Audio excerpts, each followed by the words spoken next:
Hey, we're live. Oh, Andy, you're on mute. We can see you talking. Good afternoon, good morning, good evening. I want to welcome everybody to 365 Deep Dive. We've got a pretty awesome show lined up for everybody today. We're going to dive right into it and really hit the ground running. We got a couple of special friends joining us from around the world, Alistair and Daryl. Thanks for being here. We're going to dive into their bios a little bit later in the show.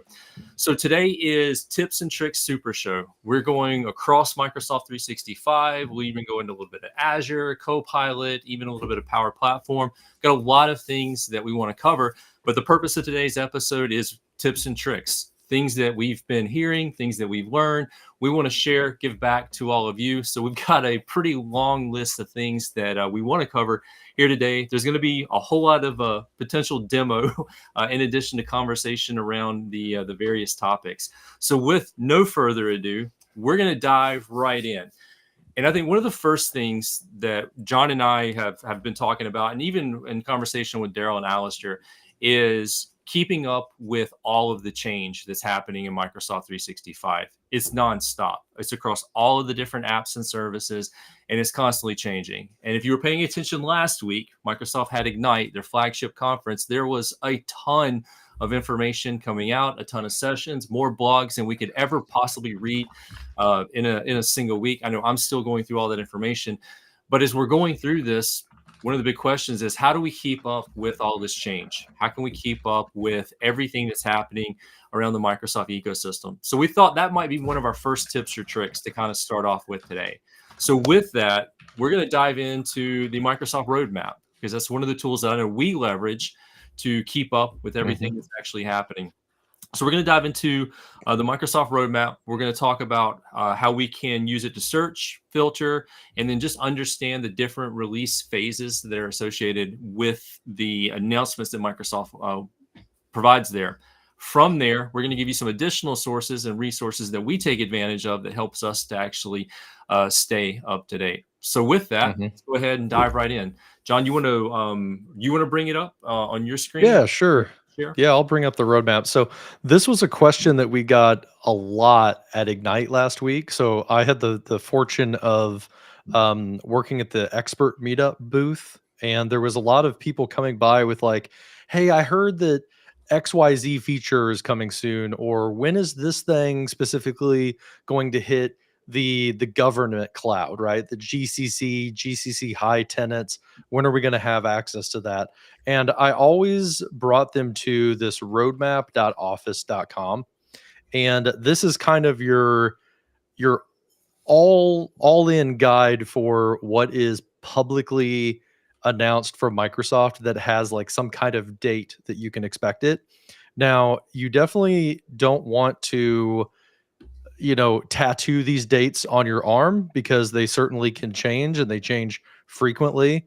I think it was it Tony Redmond that did a deep dive one time where he was like tracking how often these things change on the roadmap and how often they slide. But suffice it to say, it's very frequent. That you can add a little bit of padding to these things, but it's a really good guide for just when something might be coming down the pipe for Office 365 or for Microsoft 365, any of the solutions. And to zoom in a little bit on it, I want to show one of my tips and tricks is that when you go to the roadmap, you can filter down to kind of take out some of the junk that you don't care about. Like one of the things that I always filter is this cloud instance right here. Oh, there we go. Cloud instance. So you can do worldwide. This is just normal commercial tenants. Or if you happen to be one of those government customers, you can do GCC and GCC high. And now you're only seeing things that apply to like the government clouds. The other thing that I always filter out is the product itself. So if I wanted to see like everything that is Copilot related with GCC, then I just filter on those two sections or those two areas. And now I can see that there's 4 things in development, 1 that's rolling out and 1 that's launched. So whenever I'm doing like a what's new and next type of a presentation, and I want to know like what is actually coming out, I'll check the box for launched and for rolling out. and then I can build my slide, my bullet points of what's actually coming out based off of this because I can see like when things are coming. So that's just a couple of my tips. I'm curious if any of you guys use the roadmap in a different way, or do you have a different resource that you use that you find more accurate than the roadmap? What do you guys think? Is Daryl going to comment? Because he I'm should going to, normally yeah, comment. yeah. I do use the roadmap. I probably spend more time in the message center, which I know that we're going to talk about a bit later on. Hmm. I know, and I don't think this is under NDA. Famous last words. The message center is run by the Microsoft Marketing Group. So while it's presenting, I guess, technical and engineering type information about when things land, it is Hmm. about a marketing sense as well. You might notice some of the sort of older names in there, like Yammer, or in my case, I can't find Loop there. So I do end up using the search feature to find keywords, because some of the features that we have, like Loop, are kind of cross-platform. So I think the search feature is quite useful too. Yeah, definitely. So you can search for like loop in here. Well, if you spell it correctly, you get 36 updates on the Microsoft roadmap. But yeah, that is kind of interesting that loop's not in here yet. And we've got Yammer, but we've also got Viva, but we don't have Viva Engage. So that's a good point. Good feedback. So with the message center specifically as well, I'm curious, how do you consume the message center? Like, I used to be global admin for my organization back before I joined EY. Now I have no admin rights. So do you guys like log in and use the message center with all of the filtering, and you can like mark things and provide feedback, or do you consume it in another like public type of forum? I know there's a few websites that kind of aggregate the message center, don't they? Go ahead, Al. No, well, finish that train of thought. I've got another tip around using a separate platform that a good friend of ours created. So I don't know Okay. if you want to Yeah. dive into that. Yeah. So on the message center, I know, Daryl, you've got the message center show. So if you guys aren't familiar, we've got Daryl and then our good friend Daniel Glenn, who I got to meet in person for the second time last week at Ignite. They have a weekly show. It's published as a podcast, but also a YouTube stream, so you can see it visually or you can listen to it. I would advocate for watching it on YouTube because like they'll show screenshots and things like that, and it's a little bit easier to consume than just audibly using a podcast. But you guys go through and you do sometimes live streams where you're filtering and preparing for the show, right? And Oh, then yeah. you like do a taping of the show. Yeah.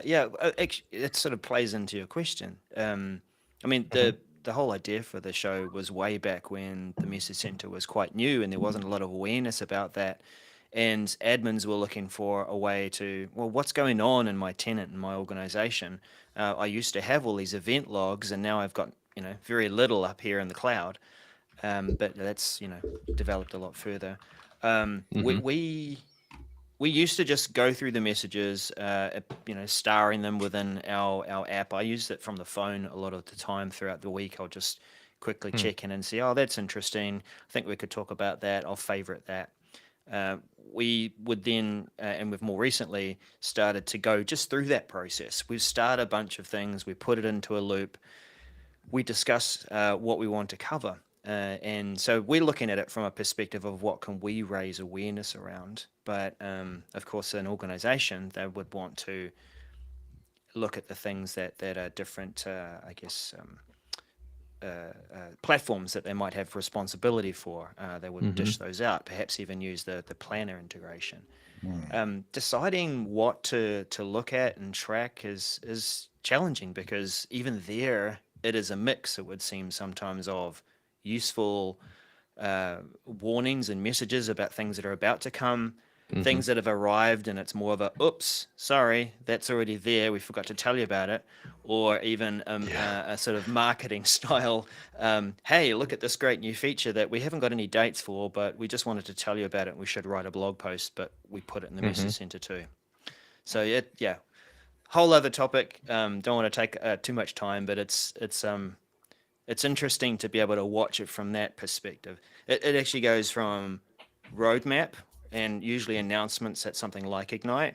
You'll see it there, and then maybe for a few months, then it's usually about sort of a month or two out. That's when you start to see things land in the message center. So there's that life cycle of the update. Yeah, it's like something's a little bit. It feels to me like the roadmap is written in pencil and the message center is written in pen, right? Yeah, it's a little bit more solid. It actually has like a real date on it for when it will potentially impact your tenant specifically, and like when you start watching for it.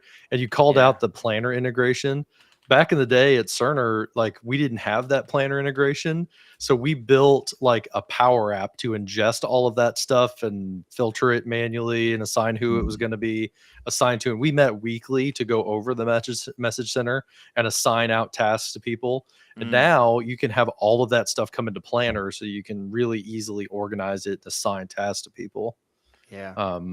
So I highly recommend looking into that. I know now that I don't have admin rights, like I do it in a sandbox, but if I just need to look up something really quickly from the message center, there's a lot of websites like this. This is one that's Merrill.net, but this is basically the archive of everything from the message center. So it's a good way to, if you want to like search for something like Loop Copilot or anything from Loop, if you have something here, you can send somebody that link right there, and then they don't have to also be like an admin with like I think it's like reader, like reports reader view or something to see the health area. So this is a really good way to share it outside of your admin group if you need to not have somebody like authenticate to get to it. But Al, you said something about another tool that you use, right? Yeah.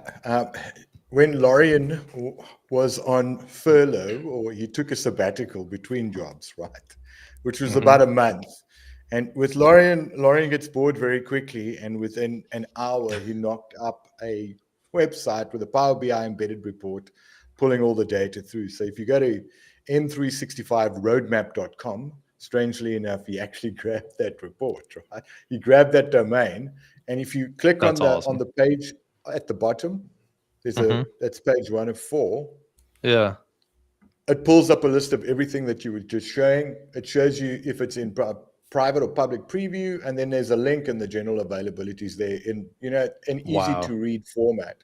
And you can filter on product area. So you can filter, if you look at the filters on the top, it's got a rollout status, release phase, the cloud instance, and then also, you can then also search for if it's what the date range is for the various products, right? And funnily enough, I was at a customer in Munich, and they asked me about how do we keep up to date with what's being released to our tenant outside of the message center, right? And pulling the message center into Planner. I said, well, Lorian launched this like 2 days before I was there. And it's just a great tool to go through what's coming. Suppose for me, the biggest thing would be, what is the impact to business for these things, right? Like the Teams condensed chat and Teams and chat that merged into one. That just rolled out, right? And people are it's losing in their the process minds of rolling out. Yeah. So that would be high impact, and I would want to know about that way before, so that I can plan, what to tell my users when all of a sudden the Teams client updates and where's my chats gone or where's my Teams gone, right? And Daryl dropped a video on how to undo it, which was great, because I guarantee you a lot of people are going to be, how do I undo this? A Google undo Teams chat thing. Daryl's video will come up and it will show you. So I recommend this tool because this is a nice website. It looks like it goes back to 2022. I don't know how far back it goes, but it looks like 2022. And it's got a lot of stuff in it. It's a simple to read thing, right? Instead of what's in development, there's a button here, filters there.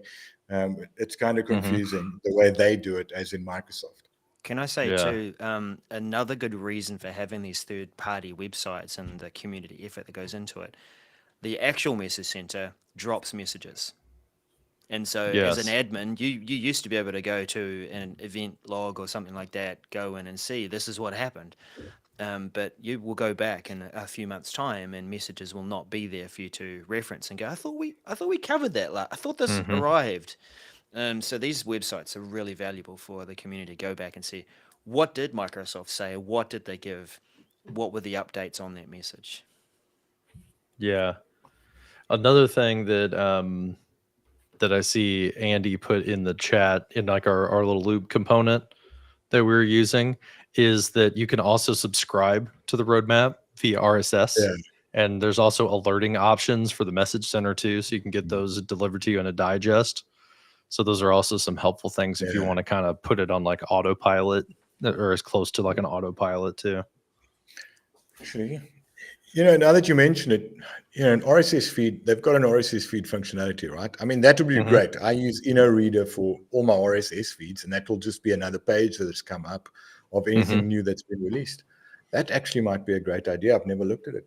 Yeah, I should try that too inside of Readwise. Do you have Readwise Reader, Al? You said? Yeah. I'm using Reader currently, but Seb Matthews got me onto Readwise because in Twitter you can just smack the link and it'll show up, right?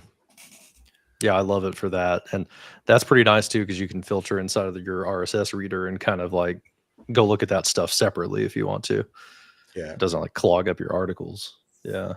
So we've got a number of really good use cases. We got some great references from Daryl and Daniel and their show. A couple of great websites from the community that's out there.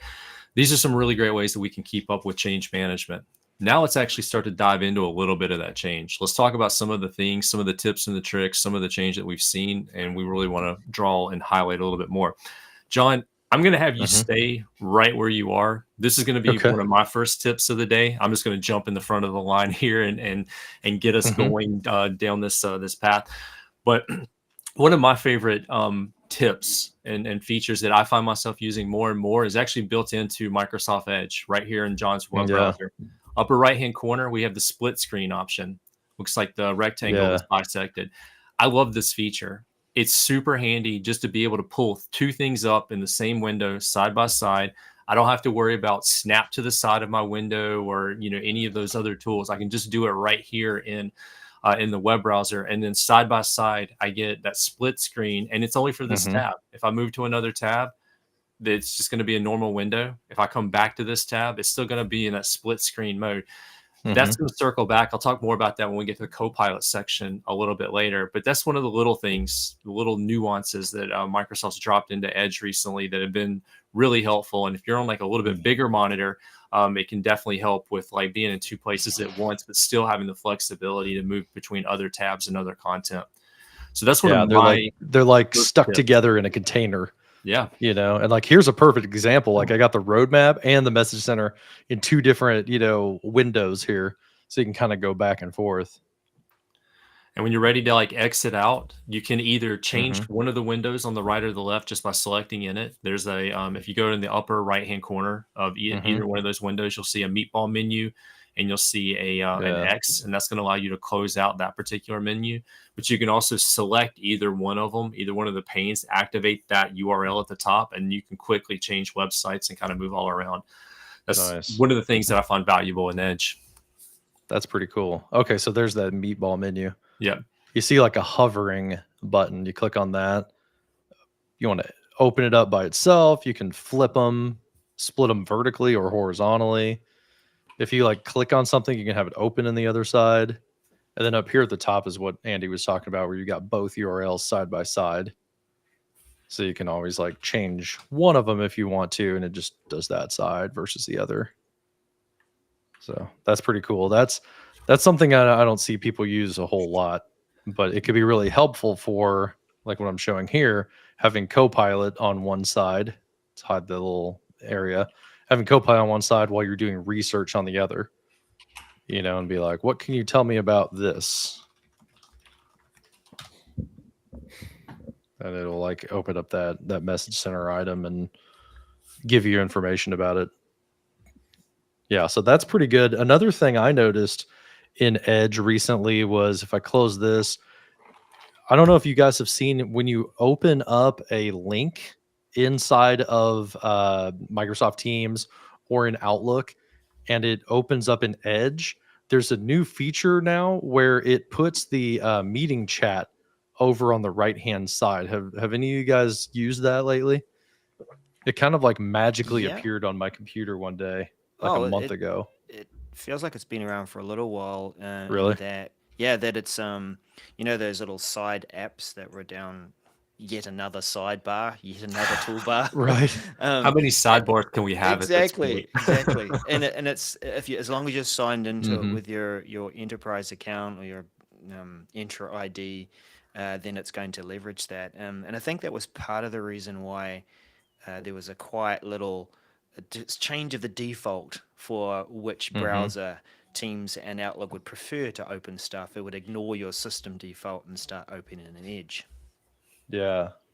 I'm trying to find a link that I can open up here. Oh, there we go. Like a safe email. Let's see what it does. Right. Yeah. I'm like over here on the screen, like, is anything NDA?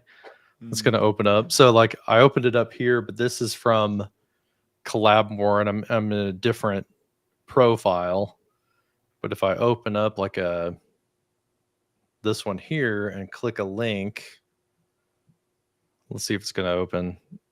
It may not work now that I'm like actually trying to do it. Yeah, now it's like not working, but it would open up in the side over here. You'd have the conversation. Yeah. So you have like the context of the chat. In your address bar at the top. Do what? It looked like it blocked a pop-up in your address bar at the top. Oh, was that it? Okay. Oh, when security features override helpful features? Wow. Yeah. Yeah, when you did it the first time, something popped up over there. It looks like it was blocking a pop-up. Interesting. That might have been trying to. That might have been what it was. He was trying to go over on the side. I'll have to, search around and see if I can find that a reference to that thing. Hey, there's an idea for a YouTube short. Yeah. How to navigate that. Yeah. What else? Like anything in Edge specifically that you guys have seen lately, or that helps you like navigate around in Edge? I guess. Do you guys both use Edge as your default browser still, or have you moved on to something else? I use it when I'm switching between client environments. So I'll use profiles, and then I know I can sign in with the Microsoft 365 account and switch between. But yeah, I'm a vertical sidebar guy, so I'll often have things tucked away off to the side and trying to keep it all nice and clean. Yeah. So that's this button here. It's the button right next to your tabs. Click on that, you get vertical tabs that you can do, so you can have them organized that way and take advantage of ultra wide or wide monitors. Yeah, I can't get used to that. I drag it in, and then you can hover over and it expands. But to be honest, my default browser is Arc. Yeah. Yeah, I've been a fan of Arc on the mobile side of things, but I've thought about switching on the desktop too, and it uses a vertical by default layout, doesn't it? Yeah. I use the vertical tabs. I am a tab hoarder. I have no less than 80 tabs open at any particular time. I also use groupings inside of tabs. So like I group things together, and I use collections. When a group gets big enough, it turns into a collection and it becomes a standalone. I love the vertical tab feature. And the reason being is when you open up the vertical tabs, it gives you more of the name when you have a whole bunch of tabs open because they're stacked vertically. So it gives you the same width, and it makes it easier to actually see the name of something. The reason I have so many open is because I have like a core group of tabs that I want to work with, like mainly like comms, communications, things that are internal to work that I just want to be able to quickly get to without having to open like a new tab and close. Just saves me time. Then I have like my notes and the note apps and kind of a grouping together, and I expand and collapse those as I need them. And then as I'm working on projects, I typically have like maybe a group of tabs open to the side for one specific website or like one specific thing that I'm working on. And when I'm done with that, I can close the group, or I can just delete the group and I can get rid of them. But at any time, I have like 80 tabs open, and that vertical tab on the sidebar, when you get more across the top, you can't see what's there. Yeah. But when you use the vertical tabs, then they stack, then you can still see the names, and then expanding or collapsing the groups makes it super easy. One thing I use a ton of is the new workspaces area in Edge. Move all tabs to a workspace. I use this especially. I mean, workspace. That's what I was thinking of, the workspace. Well, because you've got collections, which is like the little plus over here, and that's different than workspaces. I use the workspaces for like demo areas, because like I'll do the same demo, you know, where I've got like Copilot chat and whiteboard and loop and I don't know, like Outlook on the web or something like that, because I'm gonna do like Copilot across like 4 different apps. So I'll save it as like a demo area, and then that way I can also invite other people to the workspace. So like I've got other people who teach the Copilot class that we work on. So I've like kind of bundled up how I do a demo, and then I shared that with the other people who present. So they've kind of got like this built in, here's a bunch of tabs in the right order to kind of follow like the demo script that we do. And that's why I like workspaces a lot, is because you can send it to somebody. So that sounds like another idea for not a short, comparing which to use when: collections, groupings, or workspaces. Yeah, that's interesting. Like collections I use a lot for like reading lists and stuff, but I kind of got away from it when I started using Readwise Reader, because I like use that plugin to just kind of shove everything there, and it's like my DVR of the internet. And don't forget, you got bookmarks also. So like in the app, there's like 4 different ways to start collecting all of these various tabs. Andy, every tab you have open is a bookmark. You just need to close them. Yeah. But first thing I do when I open the browser, especially a new browser or a new profile, go right into settings and then change the start page to the tabs that were open from the previous session. Absolutely. Yes. Yeah. So much time and effort spent in trying to help you remember things, right? I do none of it. I don't even live in Edge. I live in Firefox with multi-account containers, because that was the OG, right? And that still works for me today. I've got 8 or 9. Still uses Chrome, it looks like. Yeah.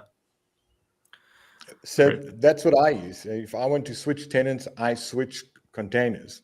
It's simple math. And I've always used it that way, but Firefox is my admin browser. Google is my everyday browser. And if I need to go into Edge, which I don't do, and I might just start doing it, listening to the 3 of you, get really fanboy over what Edge does with workspaces and collections and bookmarks. I don't use any of those things. I'm starting to use Readwise now, but typically, I might even write something down if it really beckons my attention, or I literally just grab the link and I stick it into me in WhatsApp or in Teams, so that it acts as a reminder for me to look at something. Yeah. So in that theme, there's, I think, one more tip that I want to share that kind of relates to Edge. It's more Microsoft specific, and that is the Microsoft Deep Search. Have any of you used the Deep Search feature for Bing? I haven't used that at all. Well, John, go ahead and bring your screen back up, because you're about to test drive it for the forced demo. Forced demo. Okay. So what do we do? We go to Bing? We'll just go and do like a general search. Let's say we want to do a search on actually, let's make this very meta. Microsoft Bing Deep Search. Okay. All right. So this is the traditional Bing search, and I know there's a very small percentage of users that out there that use it. I'll preface this with, in my organization, Bing is kind of the default search engine because it ties into our SharePoint search, and so you get internal organization results in addition to Bing. Yeah, and now with Copilot being built in to this is also one of the ways that as an organization we can start to interact with Copilot and having Copilot conversations, whether they're web-based or going back into like that work toggle.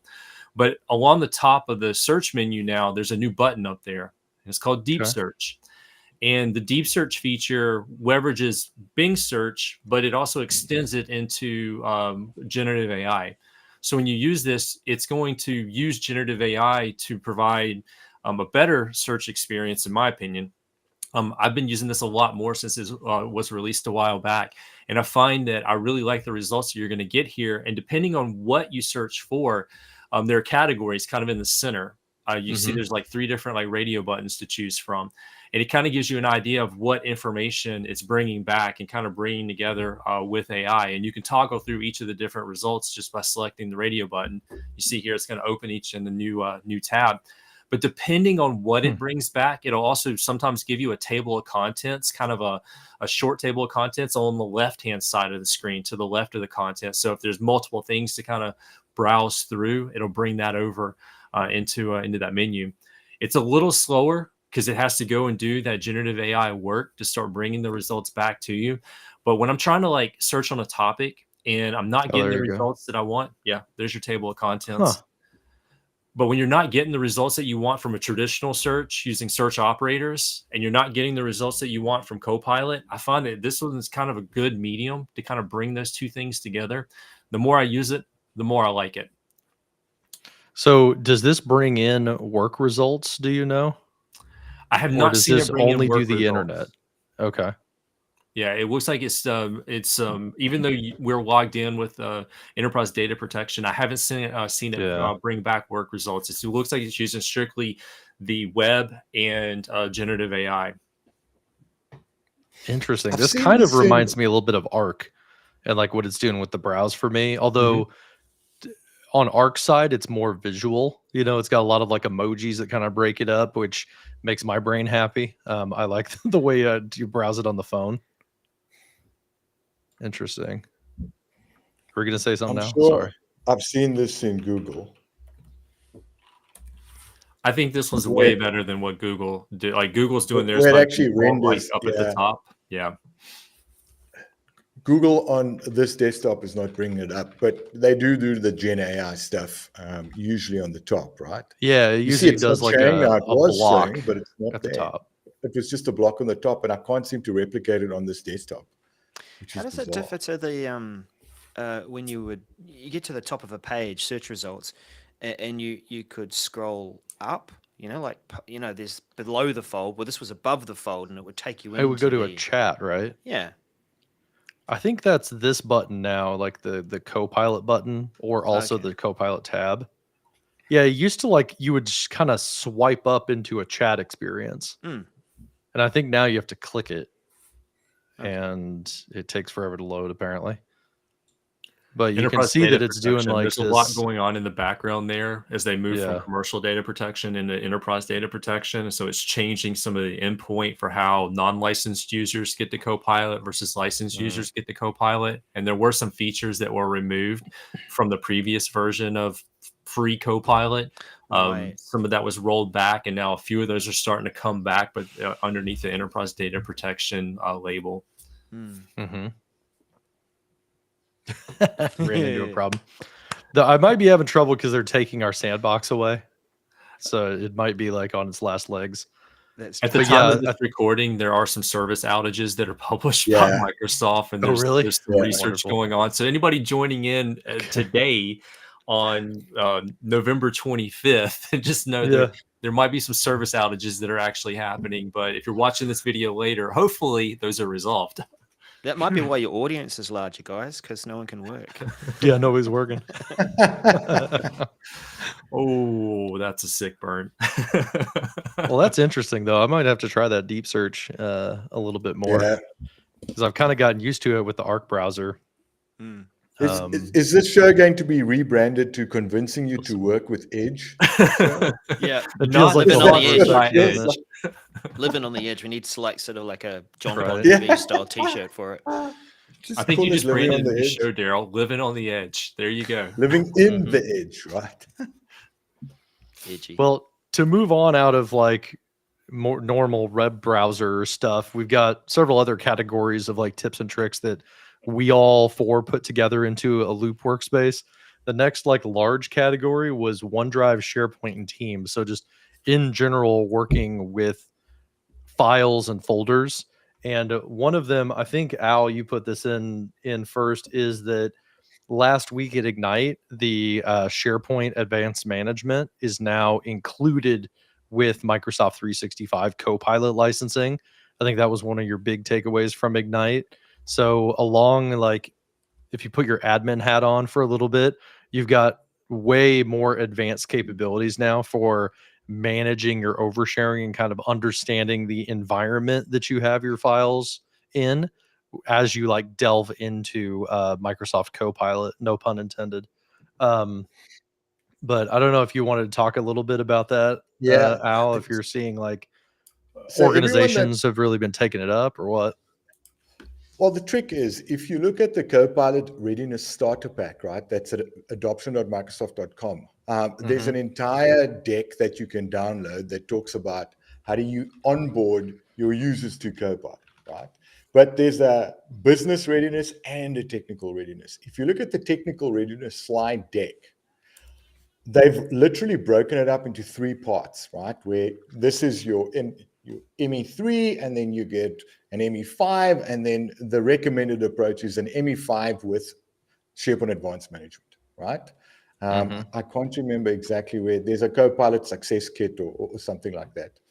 And when you download that file and you go through the technical readiness approach to rolling out Copilot, the recommended technologies used is SharePoint Advanced Management, because you get data access governance, you get a whole bunch of other things that come with it, right? Oversharing and a whole bunch of reports. But, it started with, okay, I have to buy 300 seats. And then it went, you don't have to buy 300 seats, but you're really not going to get the experience you're looking for, right? Well, they tell you what to do with SharePoint Restricted Search. And, now there's a new version of SharePoint Restricted Search that does other things better than Restricted Search did. And I think they've announced that at Ignite as well. But you needed a SAM license to switch all of those things on, right? You couldn't do it without it. So I'm super stoked that, Microsoft is doing this, because the big thing was, what does Copilot have access to?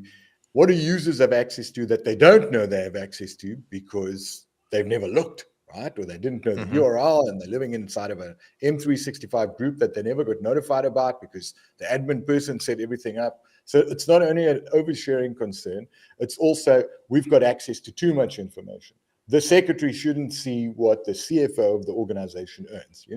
The Google search appliance, debacle of circa 2006, right? It's the same approach. And with SAM now free with one version of Copilot, you can actually implement the data security guardrails you need to adopt Copilot better inside of the organization. They had to give it away in order to get more Copilot licenses. So it makes sense. Yeah. And I think it goes further than just Copilot, because there's a lot of stuff in there that SharePoint administrators need to manage SharePoint better with those advanced tools. And now it's $30 a month, right? It's a great win-win for everyone. It's not just for Copilot. Yeah. Like you mentioned at the front there, restricted search. For people who aren't familiar with that yet, that's kind of, I view it as like a stopgap. It's like oh no, what, like, just how do you get going with something like Copilot? Restricted search essentially takes away the indexing of SharePoint for not only Copilot, but also the enterprise search or the Microsoft search. Yeah. It's a pretty heavy duty thing. So it's not recommended by very many, if anybody, to have restricted search be like your forever state, right? But it's a way that you can essentially pull SharePoint out of the equation for Copilot and what comes back from Copilot while you work on sensitivity labels, while you work on SharePoint Advanced Management, these other things to get to the state you should be in, with like properly labeled data and oversharing concerns taken out and mitigated. With restricted search, basically you're whitelisting or you're adding in one site at a time to make it available, but that's up to 100 sites. So that's something to keep in mind for SharePoint admins out there, is you can run out of those whitelists pretty quickly. Yeah. So they've changed it now from SharePoint restricted search to restricted content discovery. That's the new implementation of what they're doing. So, restricted content discovery allows you to control which SharePoint sites Copilot can access, not what they can't access. Yeah. So it's the It's a other way around. flip They flipped it around. side. Yeah, where like it can't get to anything except what you explicitly put in, and it buys you time to go do those other things like, expiration policies, sensitivity labeling on files, automatic, like either recommending a label or just applying the label. Yeah. That's where you want to get to. So you don't want restricted search to be like your forever, silver bullet, because you're going to really limit yourself for what you're able to do. Look, you get a whole bunch of things with that, right? I mean, there's stuff around conditional access policies. You can also switch on default sensitivity labels, not auto label policies, default sensitivity labels that you don't get with, the site lifecycle management as well. You get to manage your administrators better from an audit trail perspective around a change history, which forms part of your data access governance. So it's very much a SharePoint tool. It just so there's one thing that works well, with Copilot, which is the restricted content discovery part. And again, it comes back to you should look at your information architecture from a classification and categorization perspective and make sure that access control policies are deployed efficiently. And most companies don't do that. Primarily because we all moved to the cloud when COVID happened, right? So you took your file shares, you walked it through the door, and you just dumped it in SharePoint. And now you're dealing with the fallout of, hey, what am I doing? What does my SharePoint look like? What does Teams look like? Because everyone gets a team, right? So information architecture design and information management is now coming to the fore because of Copilot. And it's only taken, information management consultants. We've waited for 25 years for someone to come back to us and say, hey, that governance stuff that you did for us that, we printed, we signed, and we put it into a filing cabinet and never implemented. Can you implement it now? Because we want to use Copilot. It's great. Yeah. Full circle moment for me. Love it.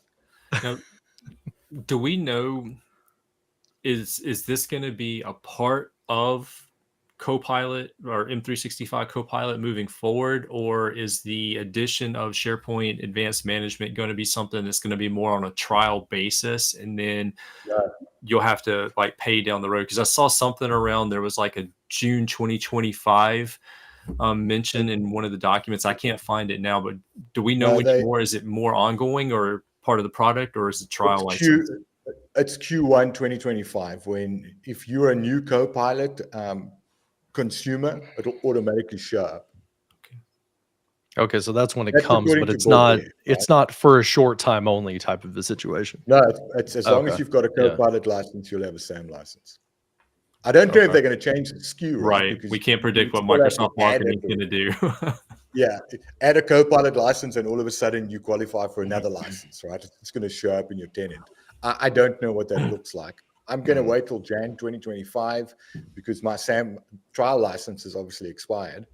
So I'm going to wait until they roll it out, that config, and then let's see if it lights up in my tenant. Yeah. And it's not SharePoint Premium, it's just the SAM stuff, not to be confused with SharePoint Premium. Which includes SAM also. Yeah, right? And backup and archive and a few other things. Yeah. Okay. And the OCR stuff, and who knows what it's going to look like, right? Making my head spin. Well, licensing is very difficult. To the description, the blog post where they announced it, and then the follow-up links from the blog post. I posted those on LinkedIn if anybody wants to learn a little bit more. Okay, cool.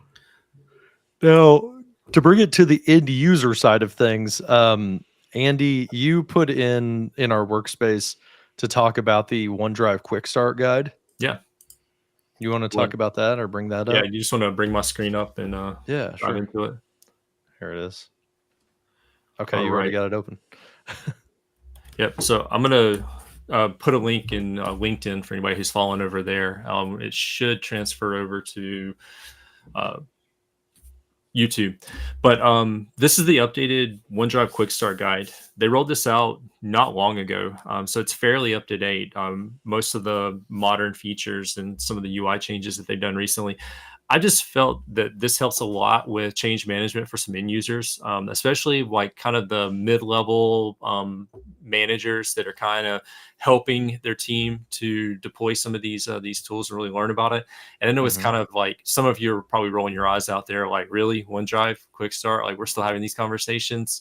And yes, in the year of 2024, rolling into 2025, we are still having conversations around OneDrive adoption and deployment and teaching people how to use it, Yeah. Absolutely. especially with all of the change that Microsoft's Dude, I pushing met out. so many people who like were still SharePoint on-prem for everything and file shares and Exchange server for everything. They hadn't even done their Exchange online and they were coming to talk to us about like Copilot at the Copilot booth. I'm like, you got some stuff to do, bro, before you jump in. They're like, so much for baby But steps. We're just going for the long jump, which yeah, do it right. all in one. Well, buy a Copilot Studio license, right, for $200 a month, and then connect everything, right? Because you get premium Well, yeah, connectors. that's true. Yeah. Connect everything, data connection, gateway, and you can expose everything on-prem. At Ninja Dust, you can have Copilot, right? So, Yeah. Well, and I mean, it feels a little bit remedial to some people, but honestly, like OneDrive, I'm looking at like page 3 on here or page 4. Like OneDrive has had a huge facelift in the past Mhm. year. So like there really is like a new homepage now to get around where like I still find myself I go to like OneDrive and I don't see all of my files. Well, that's because you're in the homepage and the file browser that's kind of like the Windows Explorer or File Explorer, that's under the My Files section. yeah. So there's still some like muscle memory that we have to get over that have been doing this for many years. And this is just one of the tools that's going to help with that. I love that they did the Hmm. call out, like you mentioned here on I think this is page 4, where they point out what some of those things are called. Now we can start using the Yeah. same terminology that Microsoft's using, so it makes it easier to potentially search for some of this, or Copilot, or do a deep search a little bit later on. It also Hmm. helps us to standardize our terminology, even internally, to when we talk to like teammates. Hey, you're going to go to the meetings area inside of OneDrive. It's in the left navigation bar. Now we've got a visual that we can reference with that. Uh, Hmm. it's just 15 pages. It's pretty straightforward, but they broke down each of the different screens that you'll get through the navigation, essentially on the left-hand side. Like here, we're viewing Hmm. shared. They've got the filter pills up at the top so that you can filter either with you or by you, and then you can narrow it Hmm. down by like folder or maybe an office document type. There's the people view. It gives you an idea of what you can expect to see underneath there. The Hmm. meetings view, I which I'm a big love the fan meeting of, view. consolidates Yeah. all of the meeting resources all into like one place, shows you upcoming meetings and even past meetings, and gives you a link to those files. I really love the consolidation of that. There's a version of this in Teams that's really good as well. And then it even breaks down like what happens if you need to experience OneDrive in Teams, and you're going to have pretty much the full fidelity that you would have if you were just in the web browser for OneDrive. Breaks down your favorites. It's going to show you a couple of tips and tricks for working with like search and keywords and filtering. The create section, what you can expect when you go to create new content using like the new button. Hmm. This one, color your folders. Great. I color my recordings folder red so that I can find it in that sea of the manila envelope yellow as I'm Yeah. browsing through. That one's really helpful. Hey, Microsoft, if you're listening, this is great. And I've asked a few times, but please, please, please, can I just pin a folder to the top of my files? Or maybe even 3. Just let me pin a folder that I Hmm. want to use at the top so I don't have to scroll and find it by color. Yeah. I actually use folder colors a lot for status. Like if like something is done, I'll make it green, and if it's something to do, then it's red, and if it's like in progress, I'll make it like yellow or orange. And that makes a So lot of sense now yeah, with our show production flow inside of the Microsoft team that we have for 365 Deep Dive. yeah, and I've got it all color coded. Yeah. Yep, I'm a very visual person. Guys, there's another reason why I think it's good to focus on the changes in OneDrive. Yeah. Traditionally we've thought of it as, oh, it's just the syncing tool that brings our files into the cloud. And that's Mhm. certainly one bridging thing from an adoption standpoint. But I still remember like years ago when Microsoft started on this journey and trying to make OneDrive more than just a place for syncing files. Jeff Teeper called it the Explorer for the cloud. Mhm. And I actually treat it like that, that Yep. it is a place to go to manage all my files across all the different places that I work. And Yeah. what I really love about the work they've done is that we're seeing features and screenshots there of here's what it looks like in OneDrive. But when we go to save a file, when we go to work with a file in Teams or Outlook or whatever, it's a consistent, almost like a mini version of OneDrive. Mhm. And so it just has that familiarity. So I can find the libraries that I work with frequently here. And if I Yeah. favorited something, those favorites follow me wherever I am too.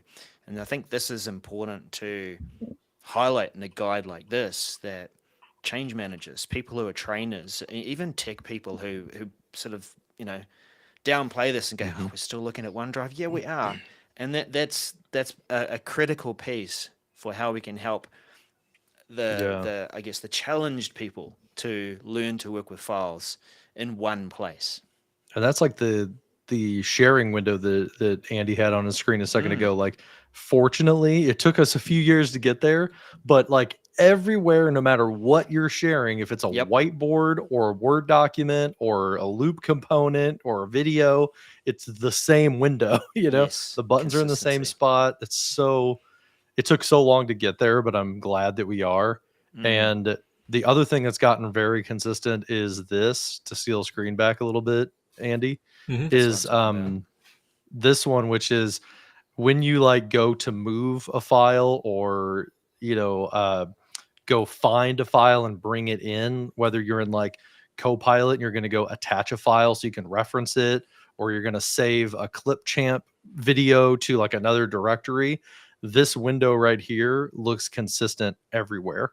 Where you've got your quick access is the same no matter what app you're viewing it in. You can adjust those places, things like that. So that consistency, Daryl, I think that you mentioned is really key to being able to like move around all these applications all the time. Absolutely.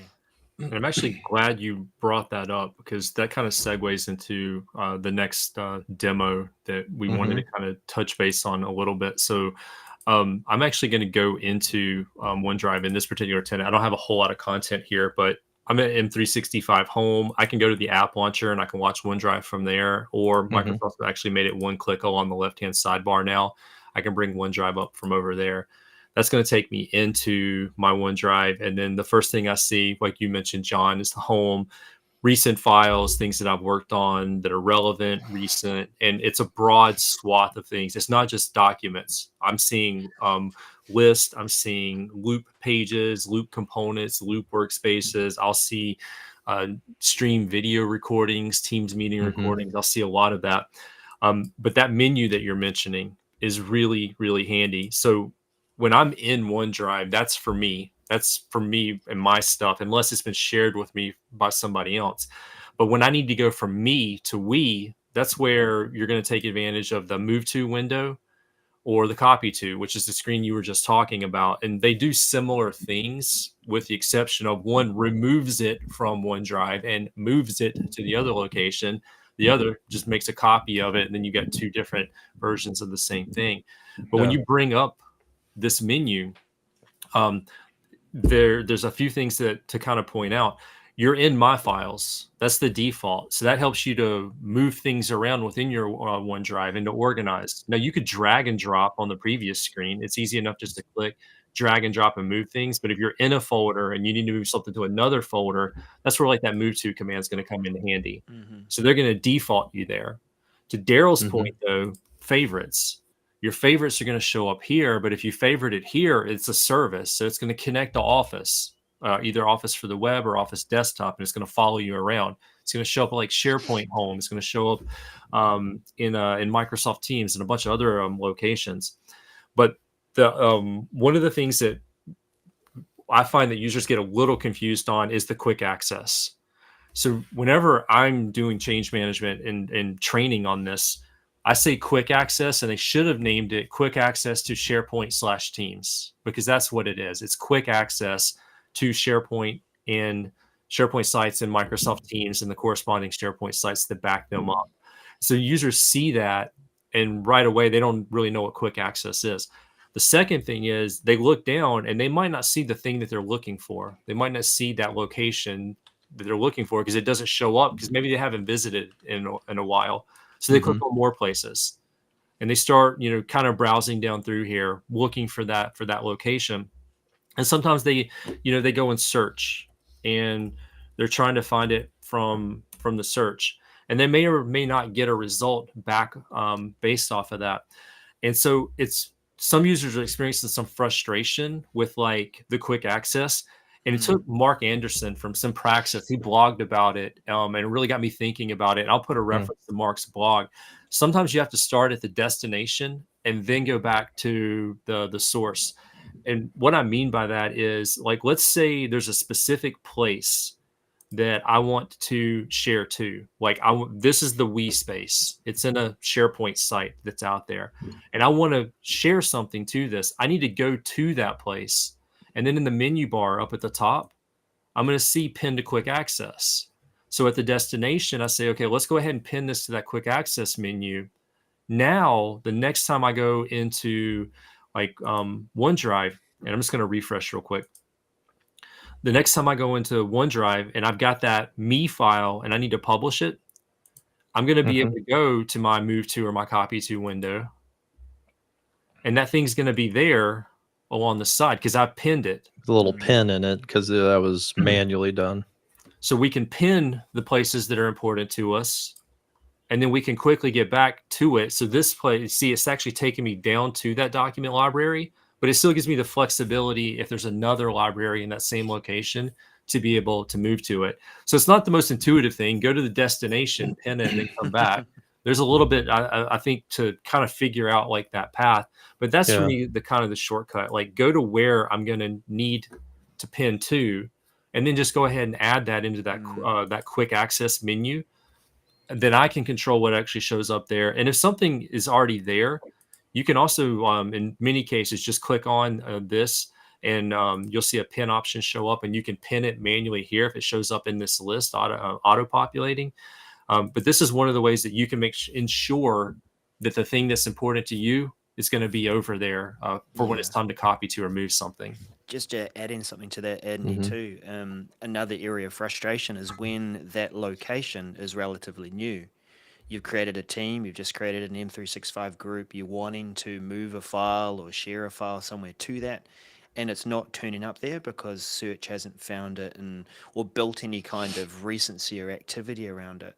So another good reason to go to that new place and work your way back so you can copy that file over. I like that tip.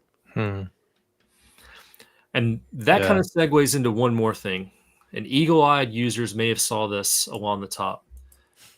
When you're in a document library now in SharePoint, you have sync, add shortcut to OneDrive, and pin to quick access. And there's not really an explanation of what's going on. Microsoft, maybe put a coaching bubble up there and give some users some like in-app context as to what these three things do. It's like bookmarks, workspaces, and collections in Edge, right?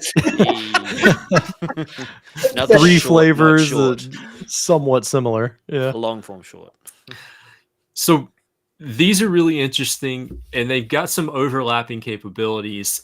I'm not going to go like crazy deep on this because I've got some resources that I want to make sure that we share out, and we've got a lot of other stuff to cover over the next hour. But the Cliff Notes version of this is sync is actually going to allow me to sync the contents of this SharePoint document library to my desktop using the OneDrive sync client. And yes, you can use the OneDrive sync client to synchronize the contents of a SharePoint document library. Now, the question about whether you should do that is a whole other conversation. But technically, I could take this library and make it available to me inside of File Explorer. So if I'm a user that uses File Explorer, throughout my workflow, this document library can now show up side by side with my OneDrive content, my desktop, my downloads, but also like maybe my network drives through File Explorer. And so I could see that content Mhm. locally. Now, the other side of that is that SharePoint document library could be significant. And if you were to synchronize all of that, you could potentially eat up all the space on your hard drive. And then it also leads into like what happens if, this personal computer and you're off network and, now you got company files on your computer. And, Mhm. that's a whole governance conversation. And there's tools around that. So there's also, we just discussed the pin to quick access. That just gives me quick access to it in my OneDrive. So if In I'm the in Cloud OneDrive, Explorer, right? yeah, like my file explorer for the web. So like I can go over here and quickly say, okay, my files, that's the me stuff. And then down here, oh, here's our we files. And so I'm going to see that same document library and have the same level of like flexibility and pretty much the full menu bar to do something. But I don't have to leave OneDrive to do that. And I really like that because now I'm minimizing my context switching, minimizes friction, keeps me in the flow of work. Versus if like I leave here and navigate over there, I have to remember what site was I going to, what library was it in, and then when I finally get there, it's like, wait, what started me down this journey? And then I have to stop and think about it. Now I'm just going my files here, and I can move over to that other thing. So pinning that to the quick access, just one more reason for me to use that tool in addition to the move to the copy to menu. But the other one that we have to deal with, and we'll give this one purple, is this add shortcut to OneDrive. This brings the SharePoint document library into OneDrive next to my files, next to my files and folders. And I'll admit, at first, I did not like this. I was like, no, you're going to confuse users. So here's what happens when you do this. I'm going to add that shortcut to OneDrive. All right, so it's added it.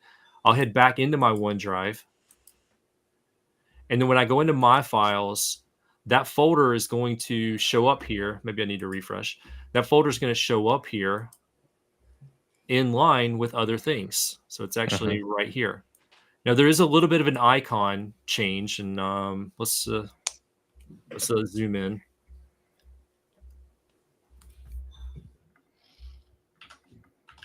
So there's a little bit of an icon change that we get this time that indicates that this is a little bit different, and they are trying to tell you that there's a name associated with it. But it could be easy for an end user just to drag and drop something in there they didn't mean to. Hey, they're writing a resignation letter and they're going to burn all the bridges on the way out, and they accidentally drop it into that library. Now their whole team sees it. That could be embarrassing, but it's easy now for them to go from their stuff to we stuff to their stuff, and even drag and drop versus the copy and move to, and get back to the things that are important to them. So that's kind of the high level version of those three menus, and like before you move away from there, Andy, are doing. Before you move away from there, one tip in that space is I create another folder for collecting those shortcuts. So if you've put shortcuts through to projects or common things, then I'll create a folder to drag all of those things into, and then it's all files on demand from there. It's great. Yeah, you may have like a projects folder and put them all in there. Another thing, Andy, that I'll point out. So I'm a person who uses shortcuts a lot because I come from the Google Drive world years ago, and at Google Drive, you add something to my drive basically, and that's the same thing as like getting a shortcut in OneDrive. So I use that a lot. Where like 365 deep dive, I may like take one of these and add a shortcut to it. I also like my colors too. And this is a tip, is that you can also color your shared folders or your shortcut folders to make them stand out even more as well. And that color is only for the shortcut that is in your OneDrive. It doesn't affect the upstream SharePoint. So like mine's red right now. If I go into the SharePoint folder, it's still the plain manila color. So that's another tip, is that you can like color code them as well. So if you've got like project XYZ, you can put them in a folder, you could color code them, all of that. The only thing you can't do is, I kind of wish that you could have charms on a folder. like you can do with calendars in Outlook. Mm. You can have like charms to kind of like identify something with an icon, but colors do, about half of that. So I'm curious though, other guys, like, what do you guys use the most? Do you use all three? Do you kind of lean one way or the other? My preference is shortcuts and quick access. I'm old school. I navigate to where the things are. A sync is a sync, and with files on demand, it doesn't mean it's going to download 10 gigs to my desktop. Yeah. And I've not moved to quick access because it's massively confusing for customers, right? Where they haven't started using, and you mentioned earlier on that you've got a bunch of SharePoint server, Exchange, online, not Exchange server and file share people, right? Mm-hmm. And, when we move them to the cloud, we always start with, forget that it might be Teams on the back end or on the front end or SharePoint on the back end, doesn't matter. That S drive that you normally mapped to a desktop with a policy, it's going to change. And you've got me and we. Me is that first part, and we is that funny icon that looks like a building where your company name is. And if you say sync to my desktop, or we do some sort of GPO, the reg stuff where I wanted to use OneDrive auto mount and mount all marketing folders from the marketing library, from the marketing site into OneDrive. I want to be able to do that. And then we split the delineation, right? Well, it's a delineation, me and we. I like that, and it works. That quick access where I can pin it into my OneDrive, my personal OneDrive, no, I'm not a fan. Because then where do you go to find content? Do you go to your personal OneDrive, or do you go to organizational OneDrive, sync client? No, it doesn't work for me. It's a bit of like console wars. I feel like I'm like pulled in two different directions, because on one side, I was like a Google Drive person, and like add to my drive is like shortcuts. On the other side, I've also been, in enterprise IT for like 18 years now. And it feels like if you are a Google Drive, Dropbox, Box type of person, shortcuts might make sense to your brain. If you're a NAS and CIFS and like file share type of person, then syncing might make more sense, because it's very much like mapping a drive almost. And like you said, I use files on demand, so it doesn't fill it up. But the one thing that you do need to make sure of is if you want to stop syncing, you go into your OneDrive preferences to go break that sync, and then you can get rid of it. Otherwise, what we ran into at Cerner a lot of times was people I don't want that folder anymore, so they would delete it, and they would end up deleting it off of SharePoint.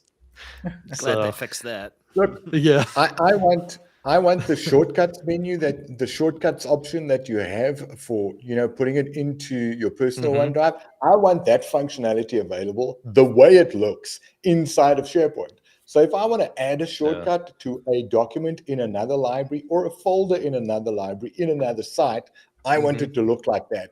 Not how shitty it currently looks inside of SharePoint, where it goes .url. That'll be cool. Then I support shortcuts. This is kind of how it looks on like a Mac. Is you got this little icon, and that tells you it's one of those shared locations. But it's not, it's not color coded. It's not quite the same. I think it's probably a little bit prettier in Windows. Of course. Look, the Mac's file system, or the file explorer for Mac, has not changed in 72 years, right? Right. Is it ever going to? Because it just, moves to the right as you go down the folder. Hey. You still need to find stuff. So calling it Finder is correct, right? Yeah, right.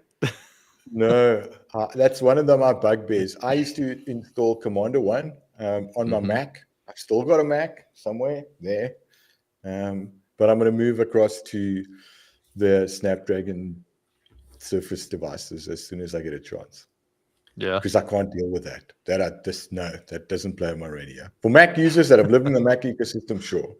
Windows users, you give them a Mac, no, it's even more confusing than quick access and shortcuts and everything else.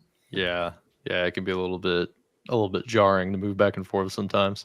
Yeah. Well, since we are geeking out on this particular part, let's wrap this section up with one more nerdy reference and resource. John, you want to bring my screen back up and we'll mention this. Yeah. There's a couple other nuances when you're talking about the difference between sync and the add shortcut to OneDrive and then pin to quick access. And I'm going to lean on Microsoft MVP, Mr. OneDrive, Hans Brender on this one. He wrote a really good blog article that actually breaks it down. And it's a little bit more nuanced than just how a user gets to that content. Specifically, there are some limitations with a classic sync client.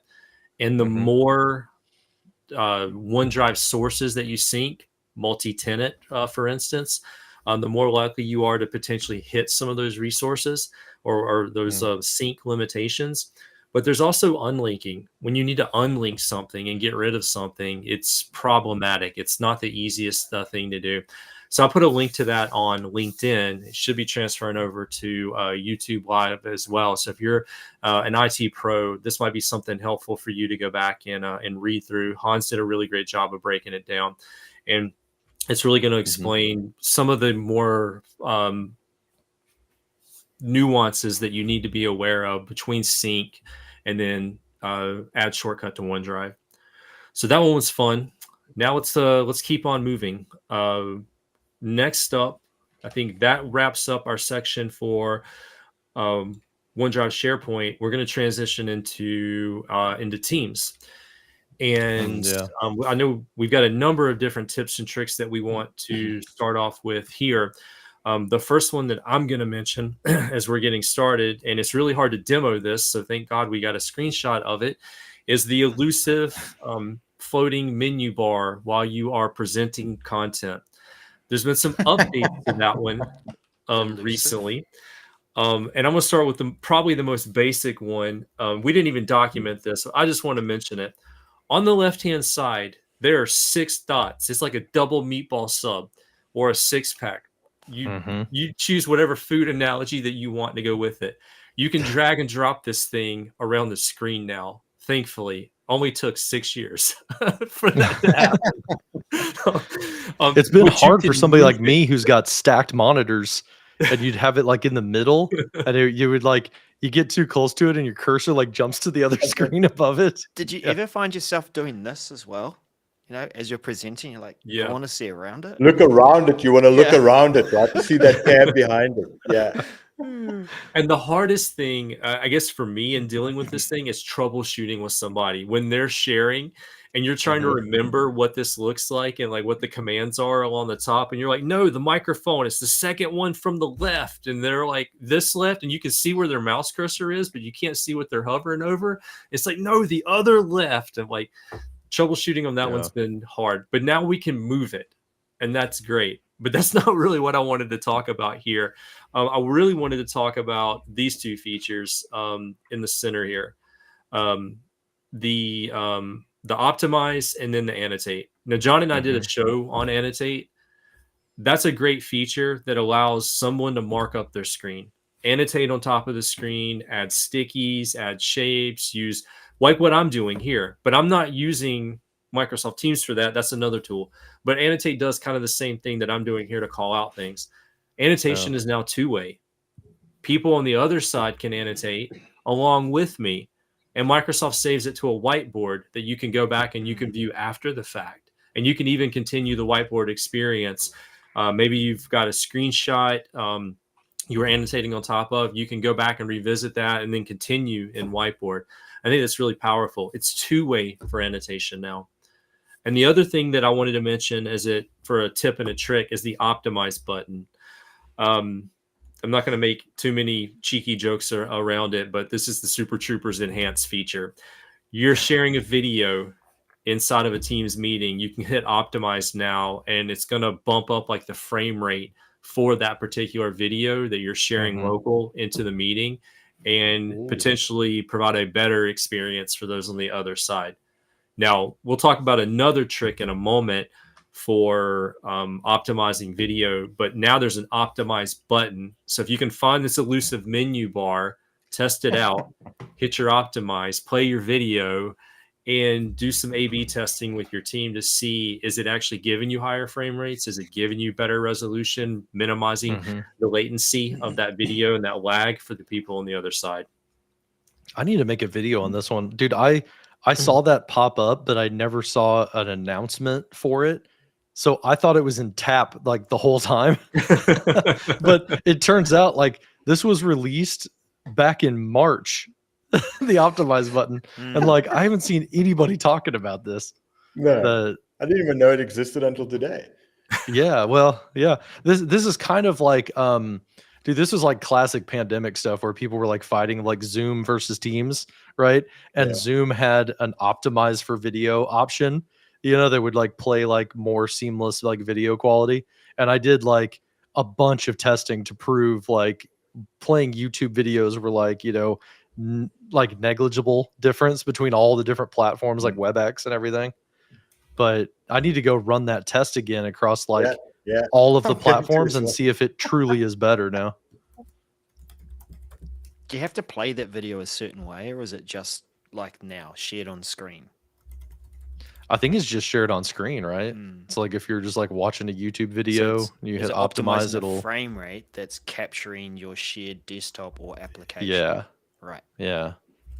I think it kind of, I mean, like Microsoft Teams is kind of optimized to like give a little bit higher quality to like webcam by default. I think it kind of shrinks it and raises the frame rate on the shared screen. I think it kind of like reverses what it is, because normally shared screen, whenever I'm looking at like the call quality stuff, usually it's saying like 4 frames per second or something like that, right? Because usually it's like static screens, so they're not pumping 30 frames out. But this like raises it up, and I'll be curious. I wonder if we'd be able to measure it and see like, hey, when you click this button, it goes up to like 30 or 24 or whatever, and should see stays that on the there. call health.